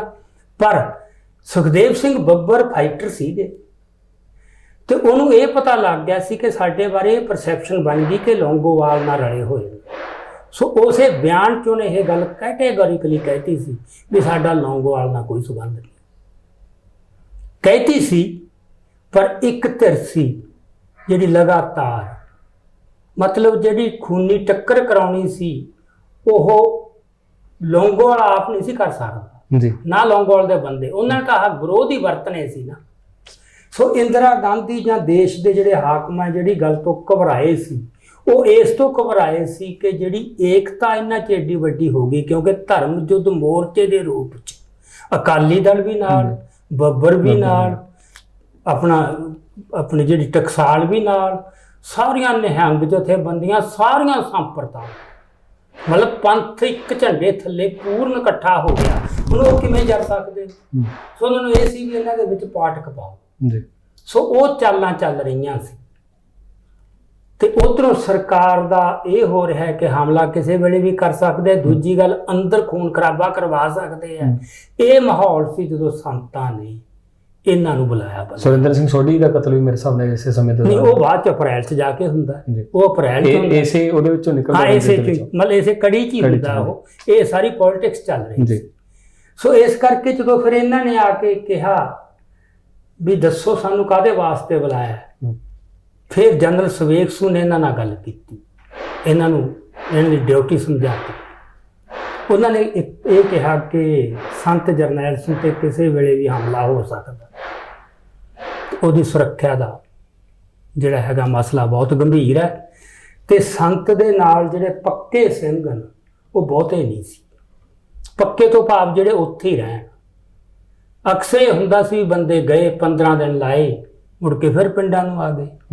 ਮਤਲਬ ਐ ਆਉਣ ਜਾਣ ਬਣਿਆ ਰਹਿੰਦਾ ਸੀ। ਲੱਗਦਾ ਤਾਂ ਬਹੁਤ ਸੀ ਵੀ ਸੰਤਾਂ ਨਾਲ ਬਹੁਤ ਨੇ, ਜਿਹੜੇ 24 ਘੰਟੇ ਸੰਤਾਂ ਨਾਲ ਰਹਿਣ ਉਹਨਾਂ ਦੀ ਗਿਣਤੀ ਬਹੁਤੀ ਨਹੀਂ ਸੀ, ਉਹ ਥੋੜੀ ਸੀ। ਤੇ ਦੂਜੀ ਗੱਲ ਇਹ ਸੀ, ਜਨਰਲ ਸਵੇਕਸ ਨੂੰ ਇਹ ਲੱਗਦਾ ਸੀ ਕਿ ਬਾਹਰੋਂ ਗੋਲੀ ਵੀ ਮਾਰ ਸਕਦੇ ਨੇ ਜਦੋਂ ਉਹ ਲੰਗਰ ਤੋਂ ਅਕਾਲ ਤਖਤ ਤੇ ਜਾਣਾ, ਅਕਾਲ ਤਖਤ ਤੋਂ ਲੰਗਰ ਤੇ ਆਉਣਾ ਹੈ। ਤੇ ਉਦੋਂ ਫਿਰ ਇਹਨਾਂ ਨਾਲ ਗੱਲ ਕੀਤੀ ਕਿ ਸਾਨੂੰ ਲੰਮੇ ਸਿੰਘ ਚਾਹੀਦੇ ਤਾਂ ਕਿ ਜਦੋਂ ਸੰਤ ਨੇ ਜਾਣਾ ਹੈ ਪਰਿਕਰਮਾ ਵਿੱਚ ਦੀ, ਉਹਦੇ ਆਲੇ ਦੁਆਲੇ ਘੇਰਾ ਹੋਵੇ ਉੱਚੇ ਲੰਮੇ ਸਿੰਘਾਂ ਦਾ, ਉਹਨੂੰ ਨਿਸ਼ਾਨਾ ਨਾ ਬਣਾਇਆ ਜਾ ਸਕੇ। ਸੋ ਆਪਾਂ ਆਪਣੀ ਫੇਸਬੁੱਕ ਪੇਜ ਤੇ ਇੱਕ ਫੋਟੋ ਸਾਂਝੀ ਕਰਾਂਗੇ ਜਿਹੜੀ ਉਸ ਮੌਕੇ ਫਰਵਰੀ 1984 ਦੀ ਹੈ। ਉਹ ਫੋਟੋ ਦੇ ਵਿੱਚ ਤੁਸੀਂ ਦੇਖੋਗੇ ਵੀ ਇਹ ਜਿਹੜੇ ਕਾਰਸੇ ਵਾਲੇ ਸਿੰਘ ਹੈ ਉਹ ਸੰਤਾਂ ਦੇ ਆਲੇ ਦੁਆਲੇ ਹੈ ਤੇ ਸੰਤਾਂ ਨੂੰ ਨੀਝ ਨਾਲ ਦੇਖਣਾ ਪੈਂਦਾ ਵੀ ਸੰਤ ਵਿਚਾਲੇ ਹੈਗੇ ਕਿਤੇ। ਸੋ ਉਹ ਹਥਿਆਰਬੰਦ ਨੇ, ਉਹ ਉਹਨਾਂ ਨੂੰ ਚਾਰੇ ਪਾਸੋਂ ਸੁਰੱਖਿਅਤ ਘੇਰਾ ਲੈ ਕੇ ਉਹ ਉੱਥੋਂ ਲੈ ਕੇ ਆਉਂਦੇ ਨੇ ਅਕਾਲ ਤਖਤ ਤੋਂ ਪਰਿਕਰਮ ਆਪਣੇ ਲੰਗਰ ਤੱਕ। ਇਸ ਤਰ੍ਹਾਂ ਲੰਗਰ ਤੋਂ ਬਾਅਦ ਤੇ ਸਵੇਕਸੂ ਨੇ ਕਿਹਾ ਸੀ ਵੀ ਪਹਿਲਾਂ 2-4 ਬੰਦੇ ਡਿਊਟੀ ਤੇ ਪਹੁੰਚ ਜਾ ਕਰੋ, ਉੱਥੇ ਦੇਖੋ ਕੌਣ ਖੜਾ ਹੈ, ਕੀ ਕਰ ਰਿਹਾ ਹੈ, ਥੋੜ੍ਹੇ ਜਿਹੇ ਬੰਦੇ ਦੀਆਂ ਹਰਕਤਾਂ ਨੋਟ ਕਰੋ, ਤੁਸੀਂ ਦੇਖੋ ਉਹ ਮਾਹੌਲ ਕਿਸ ਕਿਸਮ ਦਾ ਇਨਸਿਕਿਉਰ ਹੋ ਚੁੱਕਿਆ ਸੀਗਾ ਵੀ ਕੁਝ ਵੀ ਕਰਵਾ ਸਕਦੇ। ਸੋ ਉਸ ਮੌਕੇ ਉਹ DIG ਦਾ ਕਤਲ ਹੁੰਦਾ, ਉਸ ਮੌਕੇ ਹੀ ਮਤਲਬ ਮਾਨਾ ਵਾਲਾ ਕਾਂਡ ਹੁੰਦਾ ਹੈ। ਪਰ ਬੜੀਆਂ ਘਟਨਾਵਾਂ ਇੱਕ ਦੂਜੇ ਤੋਂ ਉੱਪਰ ਵਾਪਰ ਰਹੀਆਂ ਨੇ ਇਸ ਤਰ੍ਹਾਂ ਦੀਆਂ। ਤੇ ਸੰਤਾਂ ਨੂੰ ਹੁਣ ਤਾਂ ਜੋ ਸਾਰਾ ਕੁਝ ਦੇਖੀਦਾ ਵੀ ਕਿਹੇ ਜੇ ਇੱਕ ਪਾਸੇ ਸਟੇਟ ਹੈ, ਇੱਕ ਪਾਸੇ ਅੰਦਰ ਕੀ ਕੁਝ ਚੱਲ ਰਿਹਾ ਹੈ, ਤੇ ਉਹ ਤਾਂ ਦਿਨ ਕੱਟਣੇ ਬੜੇ ਔਖੇ ਸੀਗੇ। ਸੋ ਇਹ ਇਹਨਾਂ ਸਿੰਘਾਂ ਦੇ ਵਿੱਚ ਕਿਤੇ ਇਹ ਗੱਲ ਪਛਾਣ ਲਈ ਸੀ। ਇੱਕ ਤਾਂ ਇਹ ਸੀ ਵੀ ਇਹ ਤਾਂ ਪੱਕੇ ਹੀ ਸੀ ਨਾ, ਇਹ ਨੇਮੀ ਸਿੰਘ ਸੀ, ਇਹਨਾਂ ਨੇ ਪਰਿਵਾਰਾਂ ਨਾਲ ਸੰਬੰਧ ਤੋੜੇ ਹੋਏ ਸੀ, ਇਹ ਤਾਂ ਬਸ ਸਮਰਪਿਤ ਸੀ। ਬਾਕੀ ਤਾਂ ਚਲੋ ਬੰਦੇ ਆਉਣ ਜਾਣ ਵਾਲੇ ਹੁੰਦੇ ਨੇ, ਉਹ ਤਾਂ ਆਉਂਦੇ ਜਾਂਦੇ ਰਹਿੰਦੇ ਨੇ। ਬਹੁਤ ਬੰਦੇ ਸੀ ਜਿਹੜੇ ਸੰਤਾਂ ਕੋਲੇ ਕਦੇ 10 ਦਿਨ ਰਿਹਾ ਹੈ, ਕੋਈ 15 ਦਿਨ ਰਿਹਾ ਆ। ਸੋ ਇਹ ਫਿਰ ਇਹਨਾਂ ਨੂੰ ਉਹਨਾਂ ਨੇ ਇੱਕ ਤਾਂ ਇਹ ਸਮਝਾਤੀ। ਤੇ ਉਸ ਤੋਂ ਬਾਅਦ ਫਿਰ ਇਹ ਰੈਗੂਲਰ ਇਸ ਤਰ੍ਹਾਂ ਬਣ ਗਿਆ ਕਿ ਇਹ ਸਿੰਘ ਤੇ ਬਾਕੀ ਸੀਗੇ ਸੰਤਾਂ ਦੇ ਜਿਹੜੇ ਟਕਸਾਲ ਦੇ ਸਿੰਘ ਸੀਗੇ। ਸੋ ਮੈਂ ਜਦੋਂ ਸਾਰੀ ਗੱਲਬਾਤ ਸੁਣੀ ਤੇ ਜਦੋਂ ਮੈਂ ਹੋਰ ਕੁਝ ਗੱਲਾਂ ਜਿਹੜੀਆਂ ਆਪਾਂ ਸਾਂਝੀਆਂ ਕਰਾਂਗੇ ਕਿ ਭਲਾ ਲੜੇ ਉੱਥੇ ਕੌਣ, ਉਹਦੇ 'ਚ ਮੈਨੂੰ ਇੱਕ ਗੱਲ ਹੋਰ ਲੱਗੀ ਕਿ ਇੱਕ ਤਾਂ ਸੀਗੇ ਦਮਦਮੀ ਟਕਸਾਲ, ਉਹ ਤਾਂ ਚਲੋ ਸੰਤਾਂ ਦੀ ਆਪਦੀ ਸੰਸਥਾ ਸੀਗੀ, ਉਹਦੇ ਵਿੱਚੋਂ ਸੰਤਾਂ ਨੂੰ ਜਿੰਨੇ ਕੁ ਲੱਗੇ ਉਹ ਉਹਨਾਂ ਨੇ ਉੱਥੇ ਰੱਖੇ ਪੱਕੇ। ਪਰ ਬਹੁਤ ਕਾਫੀ ਨੌਜਵਾਨ ਇਹੋ ਜਿਹੇ ਸੀ ਜਿਹੜੇ ਸੰਤਾਂ ਤੋਂ ਪ੍ਰਭਾਵਿਤ ਹੋ ਕੇ ਸਿੱਧੇ ਆਏ ਟਕਸਾਲ ਰਾਹੀਂ, ਕਿਉਂਕਿ ਜਿਹੜੇ ਬੰਦੇ 'ਚ ਵੀ ਅੰਦਰ ਮਾਰਸ਼ਲ ਰੁਚੀ ਸੀ ਕਿਤੇ, ਇਹ ਆਪਣਾ ਸਿੱਖਾਂ ਦਾ ਕਰੈਕਟਰ ਹੈਗਾ ਪੰਜਾਬ ਦਾ ਕਹਿ ਲਓ ਜਾਂ ਸਿੱਖਾਂ ਦਾ ਖਾਸ ਕਰਕੇ, ਕਿ ਜਦੋਂ ਕੋਈ ਨਾਇਕ ਆਉਂਦਾ ਫਿਰ ਉਹ ਫਿਰ ਬੰਦੇ ਉਦੋਂ ਇੱਕਦਮ ਪ੍ਰਗਟ ਹੁੰਦੇ ਆ ਵੀ ਅਸੀਂ ਵੀ ਤਿਆਰ ਹਾਂ। ਭਾਈ ਮਥੁਰਾ ਸਿੰਘ ਐਡਾ ਵੱਡਾ ਖਾੜਕੂ ਹੋਇਆ ਝੋਟੀ ਦਾ, ਉਹ ਜਿੰਦਾ, ਇਹ ਸਾਰੇ ਬੰਦੇ ਇਹ ਟਕਸਾਲ ਰਾਹੀਂ ਨਹੀਂ ਆਏ, ਇਹ ਸੰਤਾਂ ਨਾਲ ਸਿੱਧੇ ਆ ਕੇ ਜੁੜੇ। ਤੇ ਆਪਾਂ ਇੱਕ ਹੋਰ ਸਿੰਘ ਦੀ ਅੱਜ ਗੱਲ ਕਰਾਂਗੇ ਜਿਹੜੀ ਕਿਤੇ ਵੀ ਨਹੀਂ ਅੱਜ ਤੱਕ ਆਈ। ਉਹ ਅਕਾਲ ਤਖਤ ਤੇ ਲੜਿਆ ਪਰ ਉੱਥੋਂ ਅਖੀਰ ਸੰਤਾਂ ਨੂੰ ਸ਼ਹੀਦ ਹੋਣ ਤੋਂ ਬਾਅਦ ਉੱਥੋਂ ਨਿਕਲਿਆ ਤੇ ਮੁੜ ਕੇ ਖਾੜਕੂ ਲਹਿਰ ਚ ਉਹਦੇ ਜੇ ਤੁਸੀਂ ਕਾਰਨਾਮੇ ਦੇਖੋ ਤਾਂ ਮਤਲਬ ਕੋਈ ਅੰਤ ਹੀ ਕੋਈ ਨਹੀਂ। ਪਰ ਇਸ ਤਰ੍ਹਾਂ ਦੇ ਸਿੰਘ ਜਿਹੜੇ ਸੀਗੇ ਉਹ ਜਿਹੜੇ ਸੁਸਾਇਟੀ 'ਚ ਕਿਤੇ ਬੈਠੇ ਸੀ ਤੇ ਸੰਤ ਫਿਰ ਇੱਕ ਚੁੰਬਕ ਬਣ ਗਿਆ ਵੀ ਜਿਹਦੇ ਅੰਦਰ ਵੀ ਉਹ ਕਣ ਸੀ, ਜਜ਼ਬਾ ਸੀ, ਉਹ ਜੁੜੀ ਗਿਆ ਤੇ ਉਹ ਆ ਕੇ ਲੜੇ। ਸੋ ਇਹ ਜਿਹੜੇ ਫਿਰ ਸੀਗੇ ਆਪਣੇ ਖਾਲਸੇ ਵਾਲੇ, ਇਹਨਾਂ ਨੂੰ ਇਹ ਡਿਊਟੀ ਸੁਬੇਗ ਸਿੰਘ ਨੇ ਸੌਂਪੀ। ਇਹ ਭਗਵਾਨ ਸਿੰਘ ਦੱਸਦਾ, ਮਤਲਬ ਇਹ ਕਹਿੰਦਾ ਵੀ ਮੇਰੀ ਡਿਊਟੀ ਜਿਹੜੀ ਹੁੰਦੀ ਸੀ ਉਹ ਰਾਤ ਨੂੰ 12 ਵਜੇ ਤੋਂ ਸਵੇਰੇ 4 ਵਜੇ ਤੱਕ ਅਕਾਲ ਤਖਤ ਦੀ ਪੌੜੀਆਂ ਦੇ ਹੇਠਾਂ ਖੜ੍ਹਦੇ ਸੀ 2 ਜਾਣੇ, ਵੀ ਤਾਂ ਕਿ ਕੋਈ ਵੀ ਬੰਦਾ ਐਵੇਂ ਨਾ ਉੱਪਰ ਜਾ ਚੜੇ। ਰਾਤ ਨੂੰ 12 ਤੋਂ 4 ਤੇ ਸੰਤ ਅਕਸਰ 2-2:30 ਵਜੇ ਜਾਗ ਉੱਠ ਖੜ੍ਹਦੇ ਸੀ, ਬਹੁਤ ਥੋੜਾ ਸੌਂਦੇ ਸੀ ਕਿਤੇ, ਤੇ ਉਹ ਦੇਖਦੇ ਸੀਗੇ ਤੇ ਜਾਂ ਫਿਰ ਸਰੋਵਰ ਦੇ ਵਿੱਚ ਇਸ਼ਨਾਨ ਕਰਨ ਆਉਂਦੇ ਸੀ, ਨਿਤਨੇਮ ਕਰਦੇ ਸੀ। ਸੋ ਇਹ ਡਿਊਟੀਆਂ ਇਹਨਾਂ ਨੇ ਪਹਿਲਾਂ ਸੰਭਾਲੀਆਂ। ਪਰ ਉਸ ਤੋਂ ਬਾਅਦ ਜਨਰਲ ਸੁਬੇਗ ਸਿੰਘ ਨੂੰ ਇੱਕ ਹੋਰ ਪਤਾ ਸੀ ਕਿ ਜਿਹੜੇ ਮੋਰਚੇ ਬਣਾਉਣੇ ਨੇ, ਉਹ ਮੋਰਚੇ ਬਣਾਉਣੇ ਇੰਨੇ ਸੌਖੇ ਨਹੀਂ ਹੁੰਦੇ, ਕਿਉਂਕਿ ਜਿਹੜਾ ਉਹਦੇ ਵਾਸਤੇ ਸਮਾਨ ਚਾਹੀਦਾ, ਤੁਸੀਂ ਰੇਤੇ ਦੀਆਂ ਬੋਰੀਆਂ ਭਰ ਕੇ ਉੱਪਰਲੀਆਂ ਮੰਜ਼ਲਾਂ ਤੇ ਲਿਜਾਣੀਆਂ ਹੈ ਨਾ, ਤੇ ਉਹਦੇ 'ਚ ਤਾਂ ਬੰਦੇ ਤਕੜੇ ਚਾਹੀਦੇ ਨੇ। ਖਾਸ ਕਰਕੇ ਜਿਹੜੇ ਬੁਰਜਾਂ ਦੀਆਂ ਪੌੜੀਆਂ ਤੁਸੀਂ ਦੇਖੋ ਕਿੰਨੀਆਂ ਤੰਗ, ਤੁਸੀਂ ਬੋਰੀ ਭਰ ਕੇ ਰੇਤੇ ਦੀ ਤਹਾਂ ਲਿਜਾਣੀ ਹੈ ਇੰਨੀ ਉੱਚੀ, ਤੇ ਇਹਨਾਂ ਦਾ ਤਾਂ ਸਾਰਾ ਤਜਰਬਾ, ਮੁਸ਼ੱਕਤ ਇੰਨੀ ਸੀ ਬੰਦਿਆਂ ਦੀ। ਸੋ ਉਹ ਜਿਹੜੇ ਸਾਰੇ ਮੋਰਚੇ ਬਣਾਏ ਉਹ ਇਹਨਾਂ ਆਰਕੀਟੈਕਟ ਸੁਬੇਗ ਸਿੰਘ ਦਾ ਸੀ, ਜਨਰਲ ਸਾਹਿਬ ਦਾ, ਤੇ ਕੰਮ ਕਰਨ ਵਾਲੇ ਨਹੀਂ ਸੀ। ਸੋ ਇਹਨਾਂ ਤੋਂ ਫਿਰ ਉਹ ਜਾ ਕੇ ਬਾਅਦ ਦੇ ਵਿੱਚ ਉਹ ਸਾਰੇ ਮੋਰਚੇ ਬਣਵਾਏ ਤੇ ਫਿਰ ਜਾ ਕੇ ਆਪਾਂ ਹੁਣ ਇਸ ਗੱਲ ਨੂੰ ਸਾਰੀ ਨੂੰ ਸਮੇਟੀਏ ਕਿ ਜਦੋਂ ਤੈਨਾਤੀ ਹੁੰਦੀ ਹੈ ਤਾਂ 17 ਸਿੰਘ ਅਕਾਲ ਤਖਤ ਤੇ, ਇਹਨਾਂ ਚੋਂ 40 ਚੋਂ 17 ਸਿੰਘ ਲੰਗਰ ਤੇ। ਇਹ ਆਪਾਂ ਪਿਛਲੀਆਂ ਗੱਲਾਂ 'ਚ ਕਰ ਚੁੱਕੇ ਹਾਂ ਕਿ ਦੋਵੇਂ ਥਾਵਾਂ ਬਹੁਤ ਅਹਿਮ ਸੀ, ਜਿੱਥੇ ਅਖੀਰ ਤੱਕ ਲੜਾਈ ਚੱਲੀ ਹੈ, ਦੋਵੇਂ ਥਾਵਾਂ ਬਹੁਤ ਸੀਗੀਆਂ। ਸੋ 17 ਅਕਾਲ ਤਖਤ ਤੇ 17 ਲੰਗਰ ਤੇ 34 6 ਬੰਦੇ ਜਿੱਥੇ ਭਾਈ ਰਛਪਾਲ ਸਿੰਘ ਸੀਗੇ ਰਹਿੰਦੇ ਉੱਪਰ। ਇਹ ਜਦੋਂ ਆਪਾਂ ਬਾਬਾ ਦੀਪ ਸਿੰਘ ਵਾਲੇ ਪਾਸੋਂ ਜਾਂਦੇ ਹਾਂ ਅਕਾਲ ਤਖਤ ਸਾਹਿਬ ਵੱਲ, ਕੋਨੇ ਤੇ ਜਾ ਕੇ ਪੌੜੀਆਂ ਚੜ੍ਹਦੀਆਂ ਉੱਪਰ, ਉੱਥੇ ਮੋਰਚੇ ਸੀ। ਇਹ 6 ਸਿੰਘ ਜਿਨ੍ਹਾਂ ਚੋਂ ਜਿਹੜੇ ਮੈਂ ਜ਼ਿਕਰ ਕੀਤਾ ਸੀ ਬਾਬਾ ਸ਼ੇਰ ਸਿੰਘ ਦਾ, ਜਿਹੜੇ ਅੱਜ ਵੀ ਜਿਉਂਦੇ ਆ, ਇਹਨਾਂ ਦਾ ਮੋਰਚਾ 6 ਸਿੰਘਾਂ ਦਾ ਉੱਥੇ ਸੀ। ਸੋ ਜਿਹੜੇ ਅਕਾਲ ਤਖਤ ਤੇ 17 ਸਿੰਘ ਸੀ ਉਹ 17 ਦੇ 17 ਸ਼ਹੀਦ ਹੋ ਗਏ। ਜਿਹੜੇ ਲੰਗਰ ਤੇ 17 ਸਿੰਘ ਸੀ ਉਹਨਾਂ ਚੋਂ 16 ਸ਼ਹੀਦ ਹੋ ਗਏ, ਕੱਲਾ ਭਗਵਾਨ ਸਿੰਘ ਬਚਿਆ। ਉਹ ਕਿਵੇਂ ਬਚਿਆ ਇਹ ਆਪਾਂ ਬਾਅਦ ਚ ਗੱਲ ਕਰਦੇ ਹਾਂ। ਭਗਵਾਨ ਸਿੰਘ ਦੇ ਦੱਸਣ ਮੁਤਾਬਕ ਇਹ ਹੈ ਕਿ ਅਸੀਂ ਚਲੋ ਲੜਾਈ ਚੱਲੀ ਗਈ ਤੇ 6 ਜੂਨ ਨੂੰ ਸਵੇਰੇ 9-9:30 ਵਜੇ ਦੇ ਕਰੀਬ ਇਹ ਲੰਗਰ ਤੇ ਸੀ, ਬੁਰਜ ਵਾਲੇ ਪਾਸੇ ਸੀਗੇ। ਇਹ ਕਹਿੰਦੇ ਵੀ ਜਦੋਂ ਜਕਾਰਿਆਂ ਦੀ ਆਵਾਜ਼ ਆਈ ਇੱਕਦਮ ਅਕਾਲ ਤਖਤ 'ਚ, ਤੇ ਉੱਥੋਂ ਫਿਰ ਉਹਨਾਂ ਨੇ ਦੇਖਿਆ ਕਿ ਸੰਤ ਤੇ ਨਾਲ 20-25-30 ਬੰਦੇ ਉਹ ਜਕਾਰੇ ਛੱਡ ਕੇ ਬਾਹਰ ਨਿਕਲੇ। ਉਸ ਤੋਂ ਬਾਅਦ ਇੱਕਦਮ ਬਰਸਟ ਵੱਜਿਆ ਗੋਲੀਆਂ ਦੇ, ਤੇ ਇਹ ਸੀ ਵੀ ਸੰਤ ਸ਼ਹੀਦ ਹੋ ਗਏ। ਕਿਉਂਕਿ ਜਿਹੜੇ ਵੀ ਬੰਦੇ ਉੱਥੇ ਬੈਠੇ ਸੀ ਸਾਰਿਆਂ ਦੀ ਜਿਹੜਾ ਕੇਂਦਰ ਬਿੰਦੂ ਸੀ ਅਕਾਲ ਤਖਤ ਤਾਂ ਸੀ, ਸੰਤ ਵੀ ਸੀ ਜੀ, ਵੀ ਸੰਤ ਦਾ ਕੀ ਬਣਿਆ। ਸੋ ਜਦੋਂ ਇਹ ਹੋਇਆ ਵੀ ਸੰਤ ਸ਼ਹੀਦ ਹੋ ਗਏ, ਫਿਰ ਇਹਨਾਂ ਨੇ ਜਿੰਨੇ ਕੇ ਬਚੇ ਸੀ, ਜਿਨ੍ਹਾਂ 'ਚ ਦਲਵੀਰ ਸਿੰਘ ਵੀ ਸੀ, ਸਵਰਨ ਸਿੰਘ ਸੰਤਾਂ ਦਾ ਭਤੀਜਾ ਵੀ ਸੀ, ਭਾਈ ਰਾਮ ਸਿੰਘ ਵੀ ਸੀ, ਤੇ ਆਪਣਾ ਭਲਵਾਨ ਵੀ ਸੀ ਦਲਵੀਰ ਸਿੰਘ ਜਿਹੜਾ ਇਹਨਾਂ ਨੂੰ ਉੱਥੋਂ ਲੈ ਕੇ ਆਇਆ ਸੀਗਾ, ਉਹ ਵੀ ਉੱਥੇ ਹੀ ਸੀਗਾ। ਇਹ ਸਾਰੇ ਬੰਦਿਆਂ ਨੇ ਉੱਥੇ ਫਿਰ ਫੈਸਲਾ ਕੀਤਾ ਆਪਾਂ ਕੀ ਕਰੀਏ। ਇਹ ਕਹਿੰਦੇ ਵੀ ਠੀਕ ਆ, ਸੰਤ ਸ਼ਹੀਦ ਹੋ ਗਏ ਤੇ ਆਪਾਂ ਵੀ ਸ਼ਹੀਦ ਹੋ ਜਾਓ ਹੁਣ। ਸੋ ਫਿਰ ਇਹਨਾਂ ਨੇ ਉੱਥੋਂ ਛਾਲਾਂ ਮਾਰੀਆਂ ਪ੍ਰਕਰਮਾਂ 'ਚ। ਜਿਹੜਾ ਦਲਵੀਰ ਸਿੰਘ ਭਲਵਾਨ ਸੀ ਉਹਨੇ ਸਰੋਵਰ 'ਚ ਛਾਲ ਮਾਰੀ, ਪਰ ਉਹਦੇ ਗੋਲੀ ਮਾਰੀ, ਉਹ ਉੱਥੇ ਸ਼ਹੀਦ ਹੋ ਗਿਆ। ਕੋਈ ਕਿਤੇ ਹੋ ਗਿਆ, ਕੋਈ ਕਿਤੇ ਹੋ ਗਿਆ। ਭਗਵਾਨ ਸਿੰਘ ਕੁਦਰਤੀ ਉਹ ਥੱਲੇ ਡਿੱਗਿਆ, ਨਾਲ ਹੀ ਪੌਣਾ ਸੀ ਜਿਹੜਾ ਉਹ ਆਪਣਾ ਬੇਰੀ ਵਾਲਾ ਜਦੋਂ ਇਹ ਲੰਗਰ ਵਾਲੇ ਪਾਸੇ, ਇਹ ਕਿਤੇ ਪੌਣੇ ਦੇ ਅੰਦਰ ਹੋ ਗਿਆ, ਉਹ ਦਿਸਿਆ ਨਾ ਉਹਨਾਂ ਨੂੰ। ਤੇ ਉਹ ਫਿਰ ਮੁੜ ਕੇ ਸ਼ਾਮ ਨੂੰ 4:30 ਵਜੇ ਜਦੋਂ ਉਹਨਾਂ ਨੇ ਲਾਊਡ ਸਪੀਕਰ ਤੋਂ ਅਨਾਊਂਸਮੈਂਟ ਕੀਤੀ ਕਿ ਜੋ ਵੀ ਬੰਦਾ ਹੁਣ ਹੈ ਉਹ ਆਪਦੇ ਆਤਮ ਸਮਰਪਣ ਕਰ ਦੇ ਤੇ ਸਾਡਾ ਮੁਕੰਮਲ ਕੰਟਰੋਲ ਹੋ ਗਿਆ ਦਰਬਾਰ। ਉਦੋਂ ਫਿਰ ਇਹਨੇ ਉੱਥੇ ਆਤਮ ਸਮਰਪਣ ਕੀਤਾ। ਉਹ ਗ੍ਰਿਫਤਾਰ ਹੋਇਆ, ਮੁੜ ਕੇ ਚਲੋ ਫਿਰ ਇਹਨਾਂ ਨੂੰ ਜੇਲ੍ਹ 'ਚ ਰੱਖਿਆ। ਸ਼ੇਰ ਸਿੰਘ ਜੀ ਵੀ ਏਦਾਂ ਹੀ, ਸ਼ੇਰ ਸਿੰਘ ਵੀ ਇਸ ਤਰ੍ਹਾਂ ਹੀ ਸੀਗਾ। ਇਹ 5 ਸਿੰਘ ਸੀ, ਇਹਨਾਂ ਚੋਂ 40 ਚੋਂ ਜਿਹੜੇ 5 ਉੱਥੋਂ ਬਚ ਰਹੇ, ਪਰ 5 ਜੇਲ੍ਹ 'ਚ ਗਏ ਤੇ ਮੁੜ ਕੇ ਚਲੋ ਜੇਲ੍ਹ ਤੋਂ ਬਾਹਰ ਆ ਗਏ। ਉਸ ਤੋਂ ਬਾਅਦ 2 ਸਿੰਘ ਚੜ੍ਹਾਈ ਕਰ ਚੁੱਕੇ ਨੇ, ਇਹ 3 ਸਿੰਘ ਜਿਉਂਦੇ ਨੇ ਤੇ ਤਿੰਨਾਂ ਦੇ ਇਹ ਤੁਸੀਂ ਜਿਹੜੇ ਜੀਵਨ ਦੇਖ ਲਓ, ਉਹਨਾਂ ਨੇ ਆਪਦੇ ਹਿਸਾਬ ਨਾਲ ਸੇਵਾ ਕਰ ਰਹੇ। ਸੋ ਇਹ ਪਹਿਲਾਂ ਤੇ ਇਹਦਾ ਬਹੁਤਾ ਪਤਾ ਨਹੀਂ ਸੀ, ਪਰ ਕਿਤੇ ਆਪਣੇ ਦੇਖਿਆ ਨਹੀਂ ਕਿ ਡਾਕਟਰ ਸੁਖਪ੍ਰੀਤ ਸਿੰਘ ਉਦੋਕੇ ਨੇ ਪਿਛਲੇ ਸਾਲ ਜੂਨ ਮਹੀਨੇ ਦੇ ਵਿੱਚ ਹੀ ਉਹਨੇ ਇੱਕ ਡਾਕੂਮੈਂਟਰੀ ਪਾਈ ਸੀ।